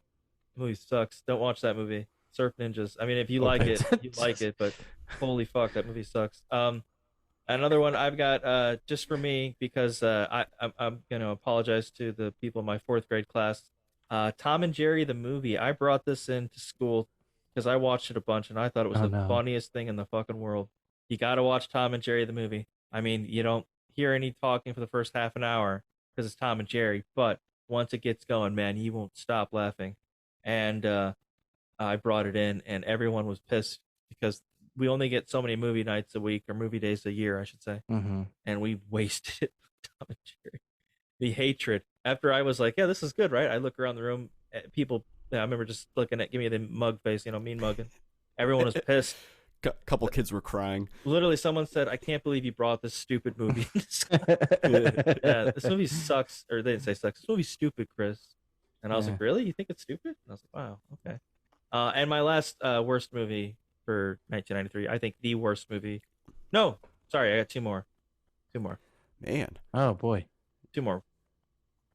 Second to top worst movie, Cop and a Half. Cop and a Half. Fucking Burt Reynolds and this little kid, and it's so. I mean, that Cop is and a Half. It's not even. It's such a shitty fucking movie, man. Holy hell. I don't really remember too much about it, but I have seen it in the past like 5 years once, and it's just this Burt Reynolds has got to watch out for this kid, and it's all part of this case that he's working on, and his kid wants to be a cop, and he's got to be like, no, kid, you can't be doing this. He's like, why aren't we going after the bad guys? He's like, no, because that's not how it works. No, I'm gonna do it. And he goes into this building. He's like, oh no, I've got to save the kid. He's gonna be in trouble. And then it's the whole thing. And yeah, that's pretty much the whole hour and 20 minutes. Did you know that this movie Hmm. was directed by Henry Winkler? No way. Well, that's interesting. Yeah. Oh, come on. Is that his only one? I don't know, but I hope so. What the hell? Yeah, Jesus. Henry Winkler. Wow. All right, I'll move on to worst movie now. The worst movie of 1993. Oh boy. Super Mario Brothers. I don't think without a question. Yeah, that is Without a question. 93's Super Mario Brothers with John Leguizamo and Bob Hoskins, and what's his name playing King Koopa for some reason. Yeah, Dennis Hopper. Yeah. It just I remember Dennis Hopper on a TV show. I think it was like Jay Leno or something like that was talking about that movie, and he was like, he made the movie for his kids because his kids like Super Mario Brothers, right? And his kids watched the movie, and he said, "Why'd you do this movie, Dad?" He's like, "Well, buy you kids things. You guys need like a new pair of shoes, something like that." And they said, "We don't need shoes that badly. You don't have to." This movie is horrible, and it is. None of it makes any. I believe Bob Hoskins said they were drunk on set the whole time. Oh man. Yeah, that whole movie is just like a fever dream nightmare. Just it's all nonsense. Have you seen that movie, Nick? I saw it once a long fucking time ago. It was probably still in the 90s when I watched that movie. Yeah. I mean, I remember we like my siblings and I we all liked that movie. We watched it multiple times as kids. Yeah. Yeah, but it does not hold up. No, it doesn't. Yeah, it's so terrible. I mean, the boots, the super jump boots or whatever it is, the plot, none of it makes any sense. Really shitty special effects, the shrinking head like lizard. None of it just have they ever seen fucking Mario? You'd think, I don't know. I can't say enough bad things about it. Yeah. Terrible fucking movie. So absolutely watch Super Mario Brothers. Worst movie of 1993. All right, now we will go to our music section of the podcast. Ooh. Here is the music of the 90s.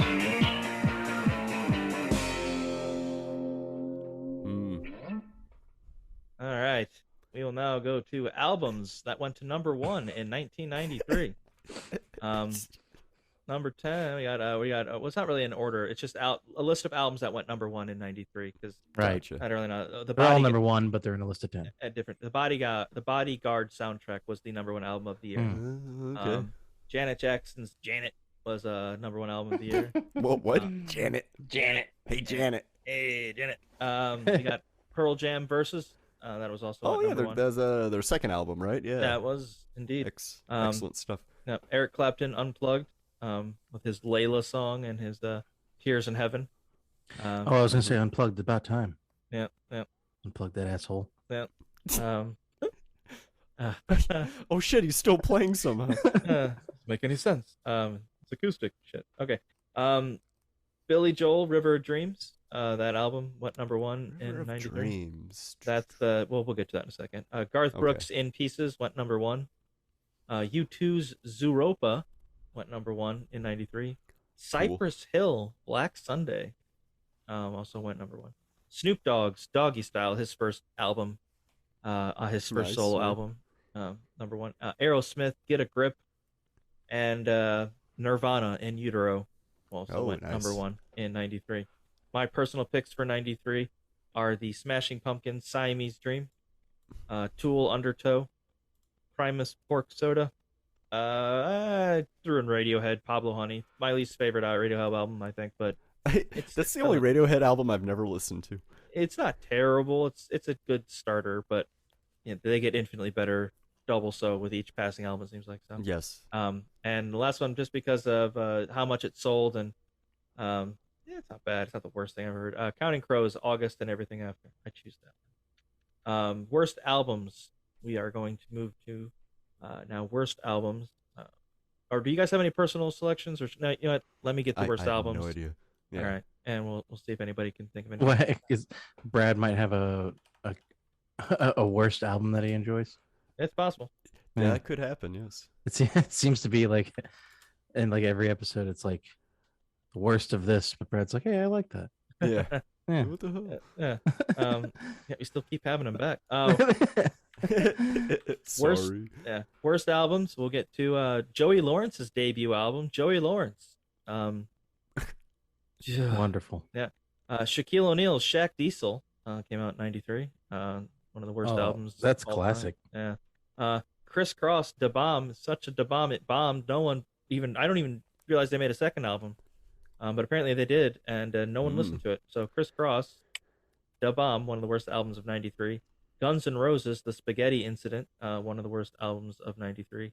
And my personal worst album of '93, an album by a guy named Fabio, Fabio After Dark, which is basically kind of like him reading poetry to jazz music. Oh my god. I Wow, believe it's that's not weird. butter. Yeah. That's ridiculous. So I was honestly hoping for like something more like Fabio started a band, but he's just reading. yeah, he's just reading like in his like just like jazz, like saxophone playing in the background. That's like, funny. Your beautiful hair, I like it everywhere. You know, I mean, this is a yeah. joke, right? Like No, he's serious. Is one of the worst albums. Incredible. Worst album in '93. Fabio After Dark. That one. There you go. I wonder what Fabio during the day is. It's just where he goes on those "I can't believe it's not butter" commercials. That's what he does during the day. Yeah, and rides roller coasters and gets hit by birds. Remember that? He got hit by a bird on a roller coaster. Yeah. He does that during the day, apparently. On top songs now of '93, we're gonna go to what do you think the top song of 1993 is? You know, the top album was the Bodyguard soundtrack. So what do you think the top song was? Well, it's probably I Will Always Love You by what's her name? That dead lady, Whitney Houston. Mm-hmm. That's probably the top song.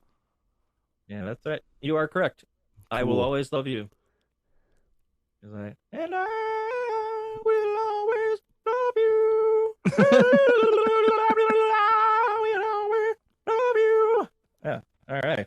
It sounded like don't Cher. don't ever do that again, Chris. That sounded like fucking Cher, dude. I don't know what that. I put on the what was it? What is it? Yeah. You put the auto-tune thing auto-tune on. on. I was like, I think it's an F. I don't know. We'll see. All right. But yes, I Will Always Love You was like the #1 song of '93. And we'll go to the next one. Tag Team. Whoop. There it is. Tag Team back again. Whoop. Well, there it is. Yeah. Number 3. That's about it. Another one we got. UB40. Can't Help Falling in Love. The cover. I believe the Elvis cover. It kind of sounds like like a Caribbean style. Yeah, it's like a reggae kind of thing. Yeah, that's that thing. We got another one, Rex and Effect, Rump Shaker, which is the all I wanna do is zoom zoom zoom and a boom boom. Just shake your rump. Yeah, that's a good song. Yeah, that's the one. We've got Snow, Informer. I mean, Informer. I don't know that song. Yep. That's pretty much it. Nobody knows. I remember Nobody knows. I don't know what he says. I've actually seen somebody karaoke that once, and the guy was like, "This guy does an amazing job," but I still couldn't understand a fucking word he was saying. So, I guess he does. Another one we got Dr. Dre, Nothing But a G Thing. That was the big hit at '93. Move now to a little away from the mainstream. We'll go to country now. The thing, country music in the '90s it's interesting. Well, it's better than it is than it is now. I think. Yeah, I'll give it that. Big time. The music videos are different breed, are different story, are different, just a beast. Oh yeah, they are ridiculous, and I enjoy watching like look if you hear like, oh, I remember that country song. Well, look at the music video. I guarantee you, you will laugh your ass off. And with this we're gonna go with Alan Jackson, Chattahoochee. So Yeah. this motherfucker starts off. Yep. Yeah. Well, we're down under on a Chattahoochee. So it gets hotter than a hoochie coochie. However, how hot that is, nobody knows. Nobody knows. Right. Mm-hmm. It's like licks to the What is a center of a hoochie Tootsie Pop. coochie, I don't anyways? even know what that is. Well, if you think what a Well, coochie is, yes. and then you think what a hoochie, I believe, is a couple things. It could be like a lady of the night, I think a I less might than get it now. Yeah. or it could be like a moonshine. Who got the hooch? Oh yeah. So who knows? Now this is the one where he's wearing like the Cowboys shirt, right? He's wearing But jeans, also got, cowboy like, boots, and jeans are like ripped up. Yeah. He's got like the white hat on because he's the good guy in the Western, and he's got like sunglasses on. He's got like fucking like he's skiing. Skiing, water skiing. It's water skiing with a vest on though. He's got the life preserver vest. You know, he's safe. But yeah, and then he's like sitting in a little chair. Like it's corny. The thing you'll never see.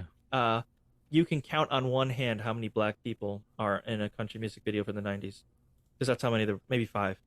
It's literally it's a cornbread. It's a cornbread. It's a cornbread and chicken. Where he came from? No, it's God, that's another Alan Jackson song. It's this milk toast, just bland vanilla, bland. Right. For every one of their music videos, and they all do like this, like where the camera pans into their face and they're turned at an angle. They sharply turn it one way, sharply turn it the next. Eyes fixated, like they're being as sensual, quote unquote, as they possibly can be, but it just looked creepy and weird. Each music video that I've seen has been essentially that, in one shape or another, one form or another. We'll move on now to another song of top song of '93, Soul Asylum, Runaway Train. Yeah, that one. I think Soul Asylum played at our local fest here. They did a few years ago. Yeah. We got Billy Joel, River of Dreams, which is that in the middle of the night. Yes, that's a really good song. Yeah, that's the one. Yeah, so I remember liking that song a lot when I was a kid, and we were never able to hear it because my parents couldn't run the risk of listening to an R&B station. They felt much safer with country music or anything Christian. So I remember we heard Billy Joel, and I was like, oh, I like this song, and my mom and everyone's like fingers like on the button, ready to turn it at any second. And nothing came of it that they thought was bad. And then like the next song was like Coolio, Gangster's Paradise or something like that. I don't know. It's just like a turn. Yeah. That is quite the turn. Yeah. So it's just like, okay. Yeah, that was like, but all right, move on to another song. Nirvana, Heart Shaped Box. I just chose like the main one, or All Apologies, any of that stuff off In Utero. I'd say that's probably my favorite Nirvana album. Yeah, mine too. Yeah. It's they were going in a direction there. Yep. Intentionally made to be so it's not very commercial. Right. And that's what I liked about noise, it. Yep. Just noisy stuff on that album. So that's why I liked it. We got another one. I love this song. This next one, 93. I didn't even realize this came out in 93. I thought this was like late 80s, like 89, but I guess not. The Proclaimers, I'm Gonna Be 500 Miles. Yeah, that's a good song. And I would walk 500. Yeah. Oh yeah, that's good. Lyrics to that song are pretty good too. I like. That's a good song. That's a good song. However, we got the next one, Spin Doctors, Two Princes. Put that on your Spin Doctors mix. Yeah. Fuck yeah. Oh yeah. Yep. Yeah. Oh God. Princess kneel before. Yeah. That's what I say now. Yeah. Sticks with you. Oh yeah. Oh my God. Yeah. Earworm. We'll move on now. We'll continue with the country music of the 90s. This next song here is a fucking doozy. And it's not just such a doozy for the song itself. It's a doozy for the music video. Holy fuck. And that song is Sawyer Brown's Thank God for You. Oh no. If you watch this music video. I'm not familiar with that one, I don't think. I don't know how much drugs they were on. There better be copious amounts. They better been on a binge from hell. because I can't think of any other reason why you would say okay to this.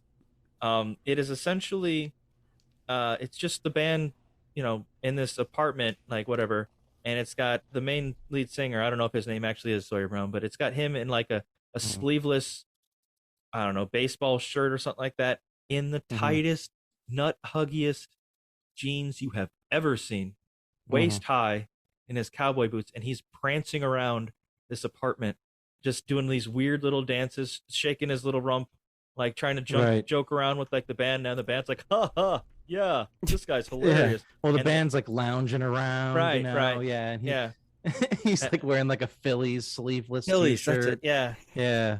It's such a ridiculous outfit with the nut huggers, right? Extreme nut huggers.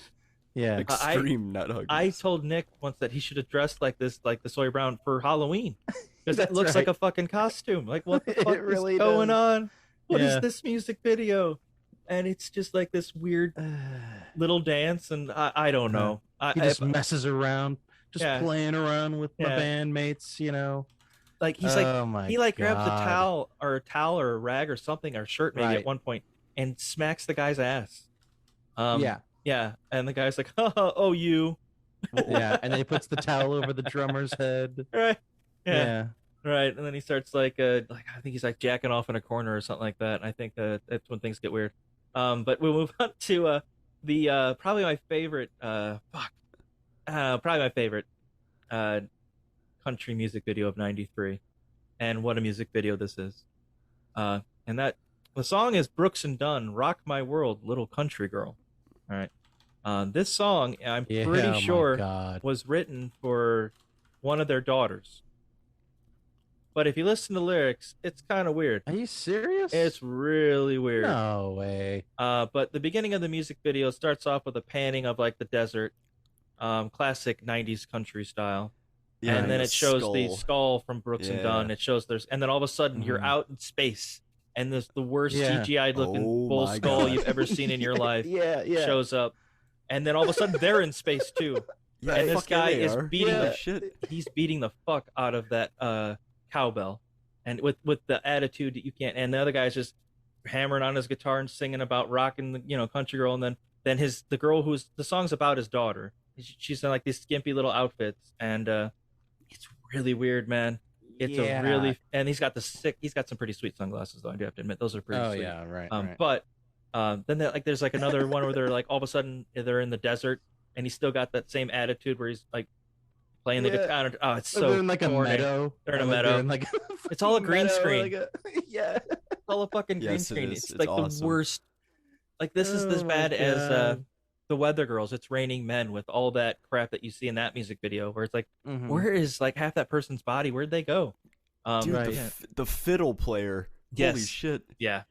He's got the hat, he's got the mullet, he's got this red button-up shirt with white stars all over it. Yeah.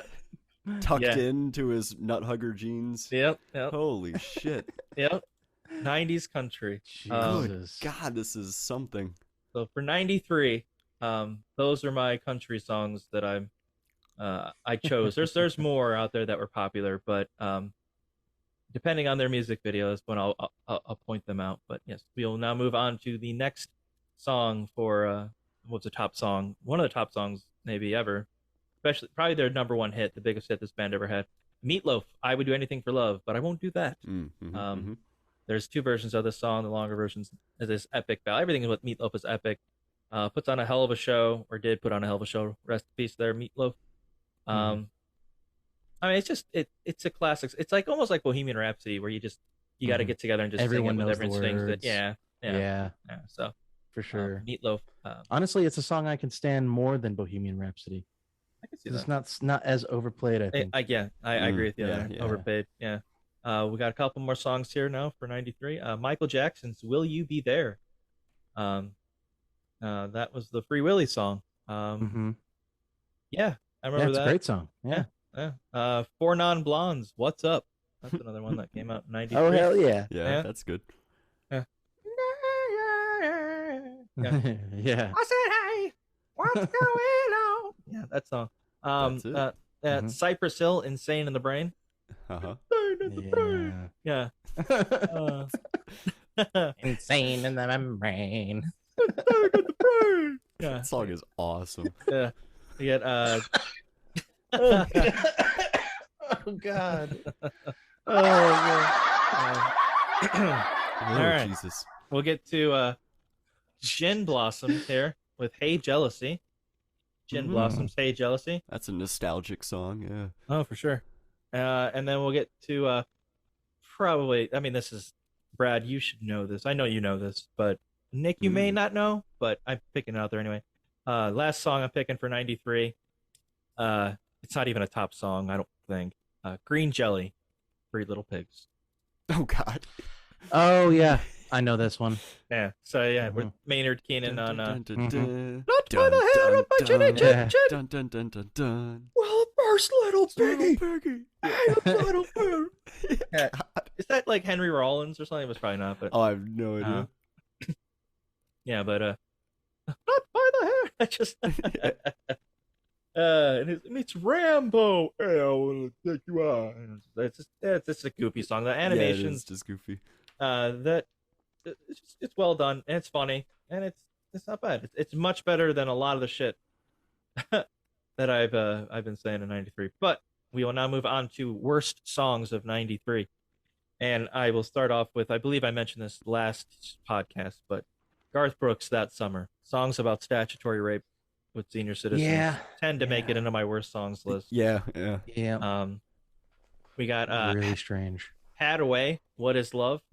There's nothing wrong with that song. No, I agree. I like that song. There I am. Had Timmy not had it on a CD 22 times in a row, and had I listened to it over and over again, I might feel differently. But as what is love? I don't even care about that question anymore. Leave it unanswered. Right. Leave it unanswered. I don't care. Just don't hurt me. Yeah. Don't hurt me. Oh my No God. We got oh man. Joey Lawrence, Nothing My Love Can't Fix, one of the worst songs of 93. This music video is also just garbage. It's so corny. Watch it. You'll like it. You might enjoy it. Another one, I can't remember the name or the name of the guy, but this band, I believe, was like one of the people that was on it was like on an episode or maybe the TV show 90210 Beverly Hills or something. Anyway, the band's called The Heights, and the song is How Do You Talk to an Angel? And I remember hearing this like remember those old commercials that play like 3 a.m. That song fucking sucks. Yeah. How do you talk to an angel? Yeah, that's a bad song. Awful song. Awful song. We will now move. We got Shaq Diesel from Shaquille O'Neal. Yeah. You wanna rumble with me, tumble with me. I float like a cloud, sting like jungle bee. That great line, opening line there. Yeah. Seriously, that song's a pile of shit. I mean, that song sucks. It is. It's sucks so bad. So bad. What happens when you have money and any little bit of free time? Fucking Shaquille O'Neal, Shaq Diesel. What a garbage song. And my last worst song of 93. This one is one I added recently. It's a bonus country music. Just a quick snippet here. This song is called Wild Man from the artist Ricky Van Shelton. The music video for the song Wild Man is the least wild thing you've ever seen. He looks like I know this. He looks like an accountant. Okay. Like that just one like this like vacation getaway where pretend you are in a band and you're playing in this rough and tough neighborhood or this whatever it is, and it's clearly all set and just put together and not even remotely intimidating at all. There's nothing wild about it at all. It's so vanilla. I mean, it gives it like a new definition of vanilla. This milk toast, Casper crap, whatever the hell's going on. Anyway, Ricky Van Shelton, Wild Man, my bonus country, country shit. Do you think? I don't know if I heard that song. I remember hearing it briefly, but it's just like any other country song. It's so fucking stupid. Nothing remarkable about it. Yeah, Wild Man. Wow, you think you'd see something wild, but nothing at all. I just see a bunch of people line dancing. Yeah, that's pretty wild. in some kind of factory. looking place. Yep. All right. And a bunch of cars. We will now move on to TV shows that debuted in 1993. Oh boy.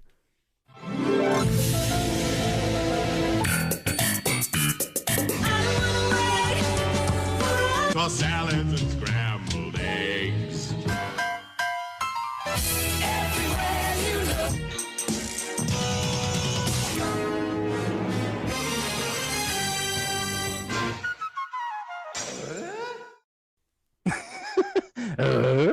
That was something. That was good. That was good. All right. Probably triggered a lot of people's memories there. Oh yeah, for sure. Every time you think it's like ready to go to that big part, it switches. It switches. It Oh, yeah. switches. Mm-hmm. It's like dangling a carrot and taking it away real quick. TV shows that debuted in 1993. The X-Files debuted in 93. Brad has been watching a lot of X-Files lately. I have been. It's fucking fantastic. Anything most recent highlight that you can speak to that you were like, I love this show. What a great line. Man, what a great scene. The whole it's called Clyde Brookman's Final Repose. Okay. It's got Peter Boyle. Okay. He plays this guy who can see people's deaths. Interesting. He's like psychic. Oh, cool. Just really strangely philosophical and humorous episode. It's like all the lists. I've been looking at a lot of lists of like top X-Files episodes. Yeah. And that one is always number one, like the best episode of the X-Files. Really? Like ever. Clyde Brookman's Final Repose. Yeah. Okay, I might check that out. It's a little side superb note. episode. Yeah. In X-Files, what season is that? Do you know? Oh shit! It's like 3 or 4. Clyde Brookman. Clyde Brookman's Final Repose. It is season 3, episode 4. Okay. 3-4. I will make I'll make a note in the description below for people listening. Then you got Bad Blood. That's a great episode. That's a funny one. The Postmodern Prometheus is like a Frankenstein monster that really loves Cher. Oh, sounds like me. Yeah. It's really weird. All right.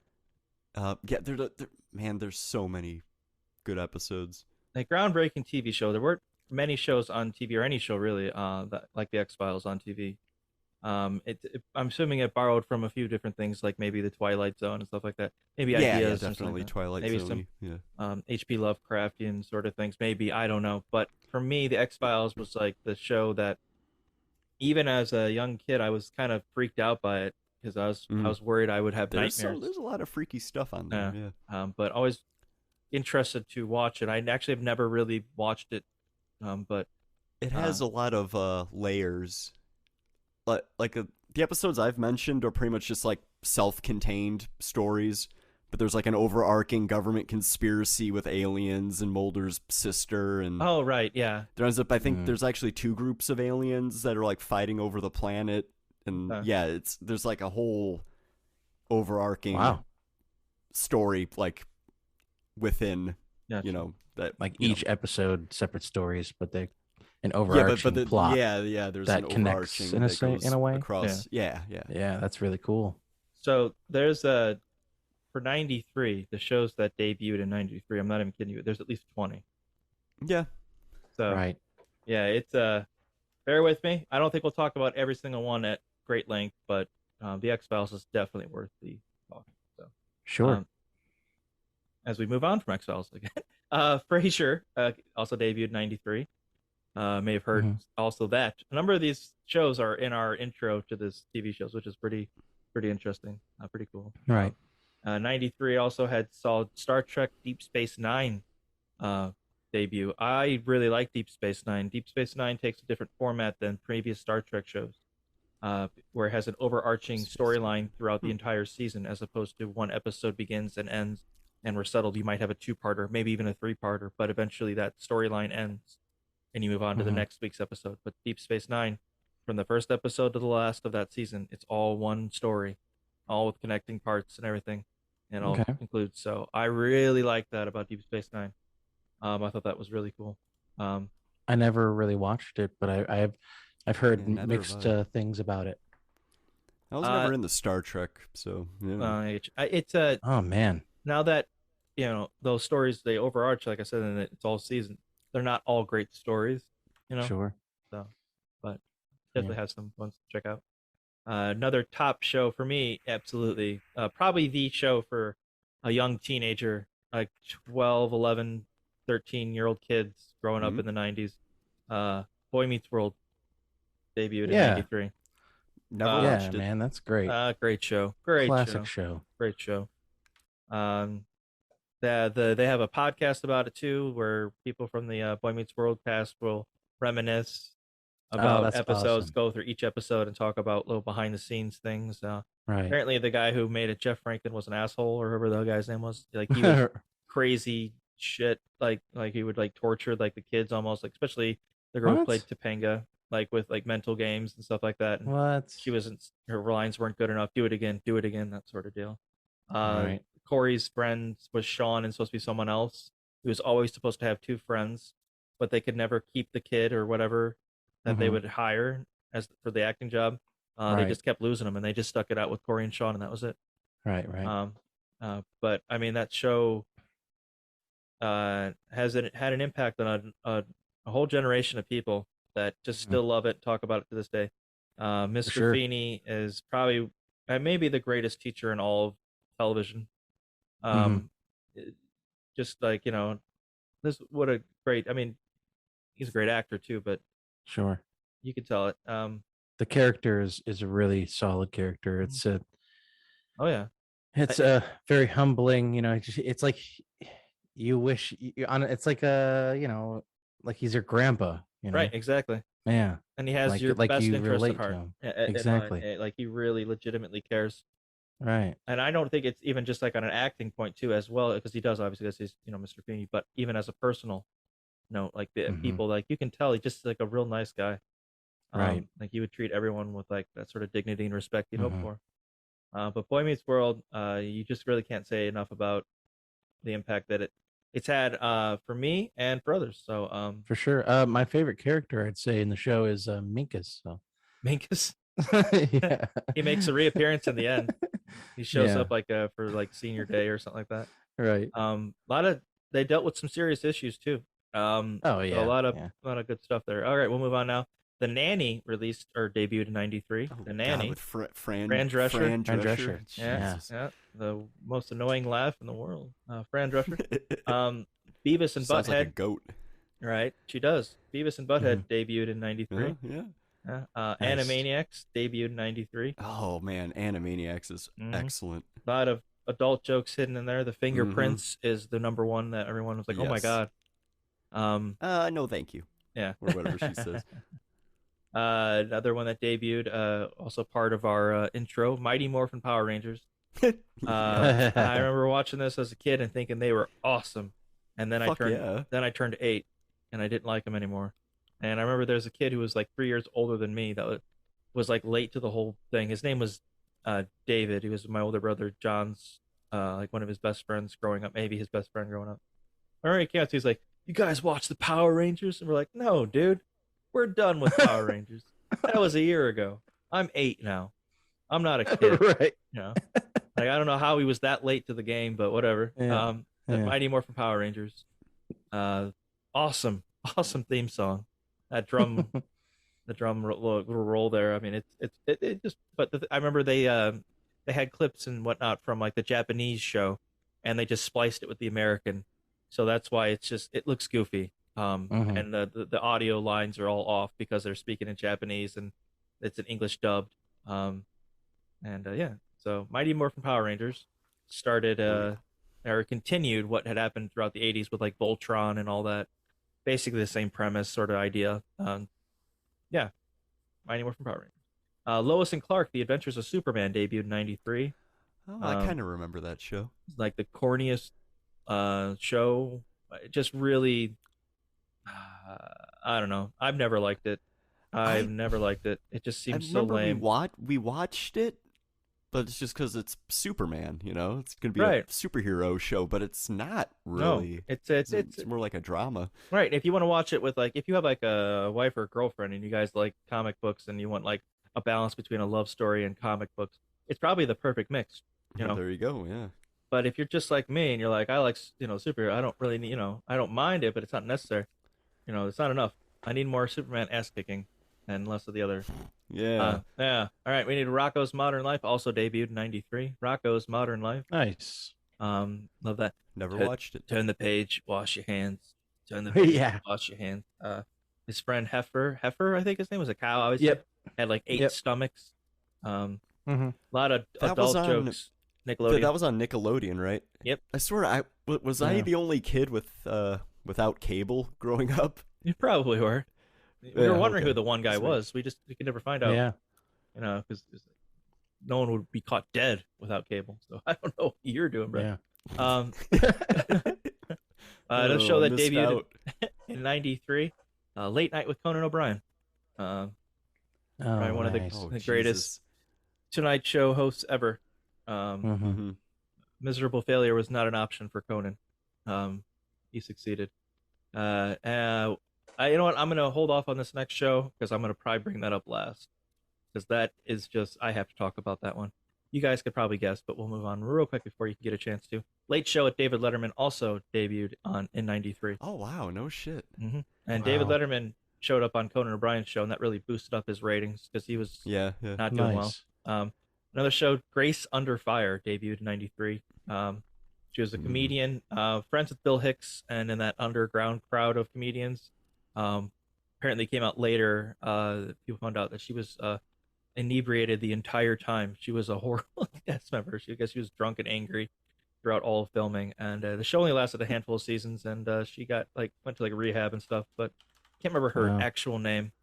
But Grace Under Fire, main actress, but a really good comedian. But demons and all that, inner problems.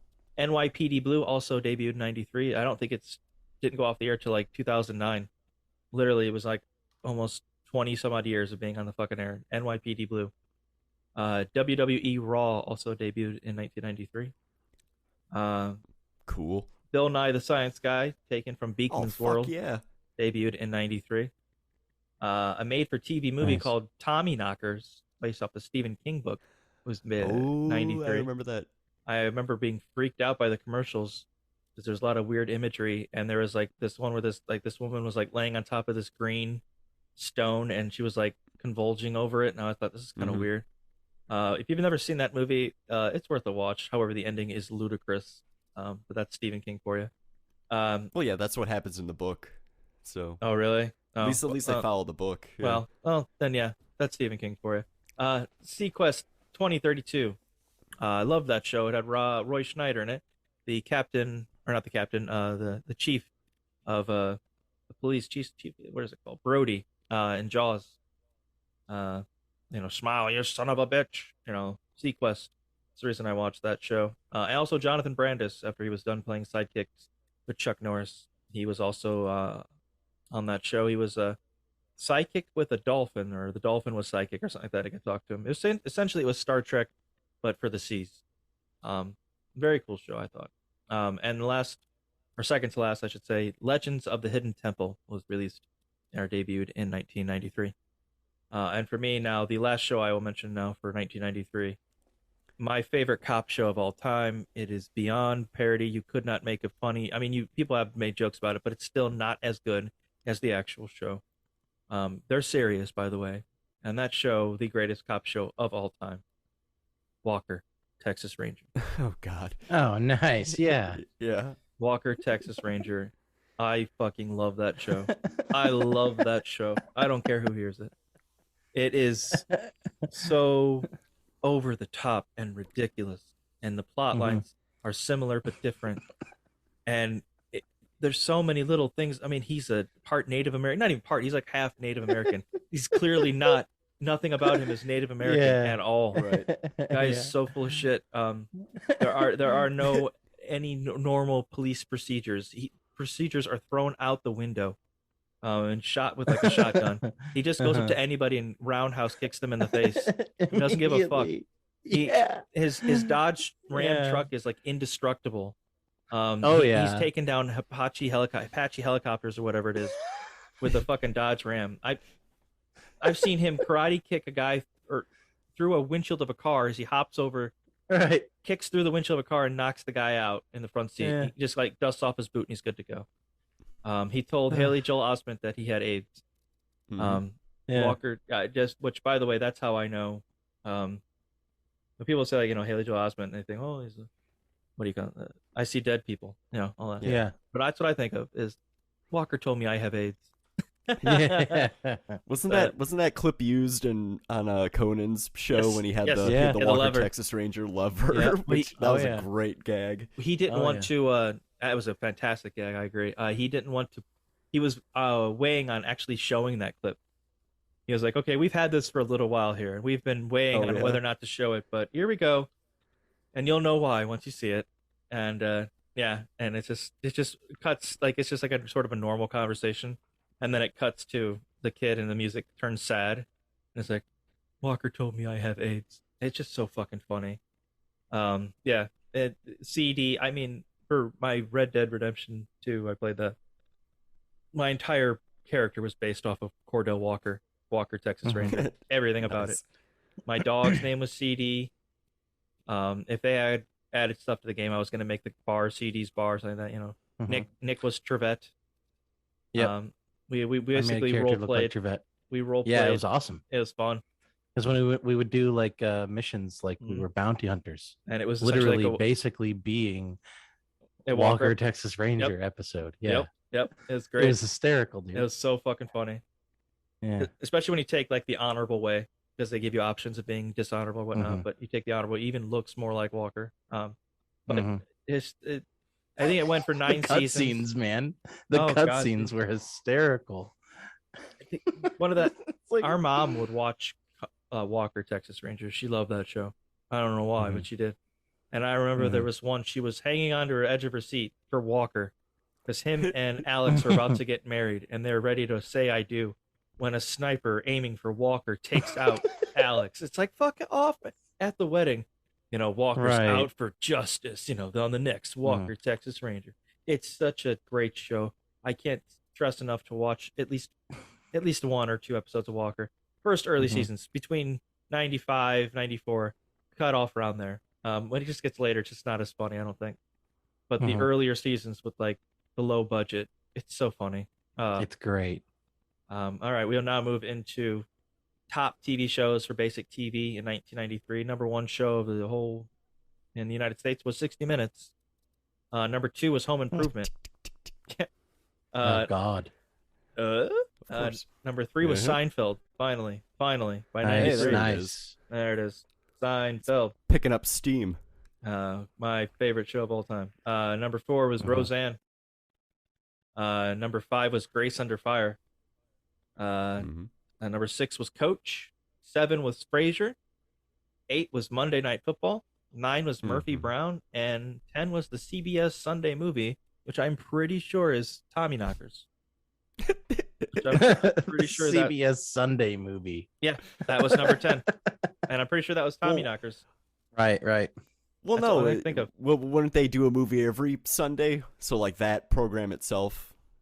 Oh, I see. Oh, maybe. You're probably right. Yeah, You're probably it's right. probably a different movie every week, every Sunday night. Gather around, watch a movie. I thought that was weird too, and I was like, well, that has to be Tommyknockers, I guess. Sunday movie. It was in there, I'm sure, yeah. Every Sunday night, gather around, watch a movie that's family friendly. Sounds very blue collar. Right, absolutely. Right after church and football. All right, we'll get to worst TV shows of 1993. Debuted in 93. These all debuted in 93, so I chose them as the worst shows as well. My first one, I love the name of the show. Diagnosis Murder. That's it's a hell of a diagnosis, like, oh Jesus, what is it? God, I can't tell. Was it a heart attack? Did he stop doing? No, murder. Oh my God, that's amazing. One of the worst TV shows. Dr. Quinn, Medicine Woman. they could have had a Native American guy, or at least maybe have Chuck Norris, who apparently is half Native American, play a Native American on Dr. Quinn Medicine Woman, but it was the whitest white guy you ever seen in your life. And the whole idea was that she was a doctor, but she's a woman, and that she's got an uphill battle. Apparently the Native Americans do too, because they can't even get on that show. So Dr. Quinn Medicine Woman, another terrible show of '93. We've got Kung Fu: The Legend Continues. Not sure why it did, but it did. Okay. Yeah, the David Carradine and some other guy. I remember watching a few episodes of this and being like, not that good. Now I got Saved by the Bell, The College Years. Terrible show. I think it only lasted a season, not even. And my worst show of '93. Fuck it. Worst show of '93. VeggieTales debuted in '93. I'm gonna call that. Fuck VeggieTales. Right. Yeah. Screw their message. That's just awful. Yeah. I mean, to put that into a cartoon, yeah, to indoctrinate children is just disgusting. Yeah. VeggieTales. All right. Yeah. We're done with TV now, and we will move into video games of 1993.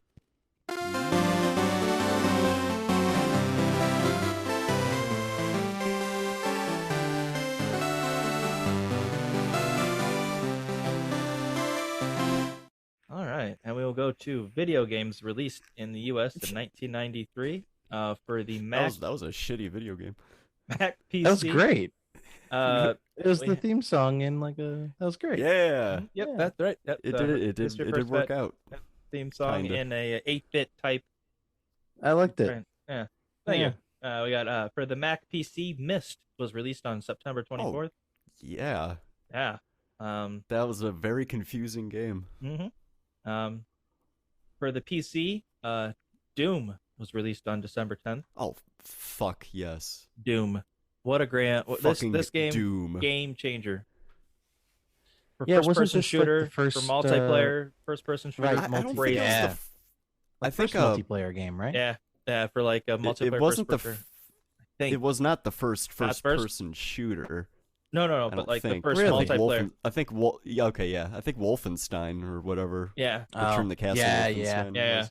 But And they just Doom is just what a badass game. Mm-hmm. Oh yeah. Just still holds up today, and yeah, it is still it revered is fun to play. as it should be. For the Super Nintendo on August 6th, The Secret of Mana was released. On the Game Boy on June 6th, The Legend of Zelda: Link's Awakening was released for the Game Boy. Mm-hmm.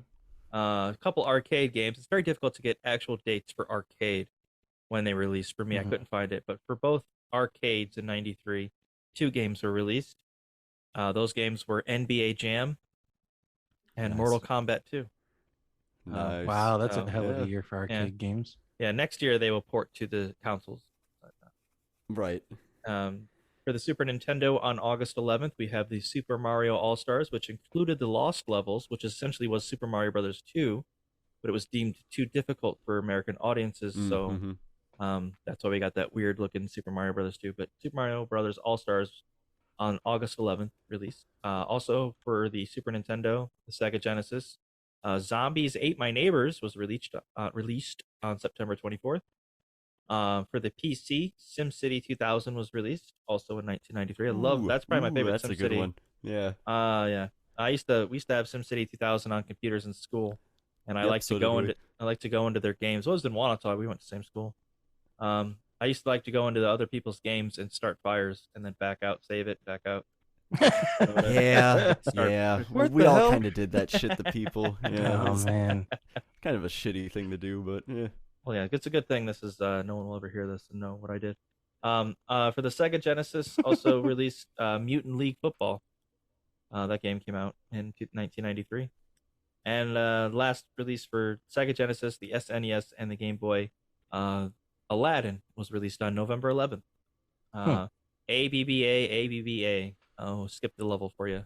I needed that because that Cave of Wonders level was fucking horrible. I couldn't beat it. Saved my life, quite literally or figuratively.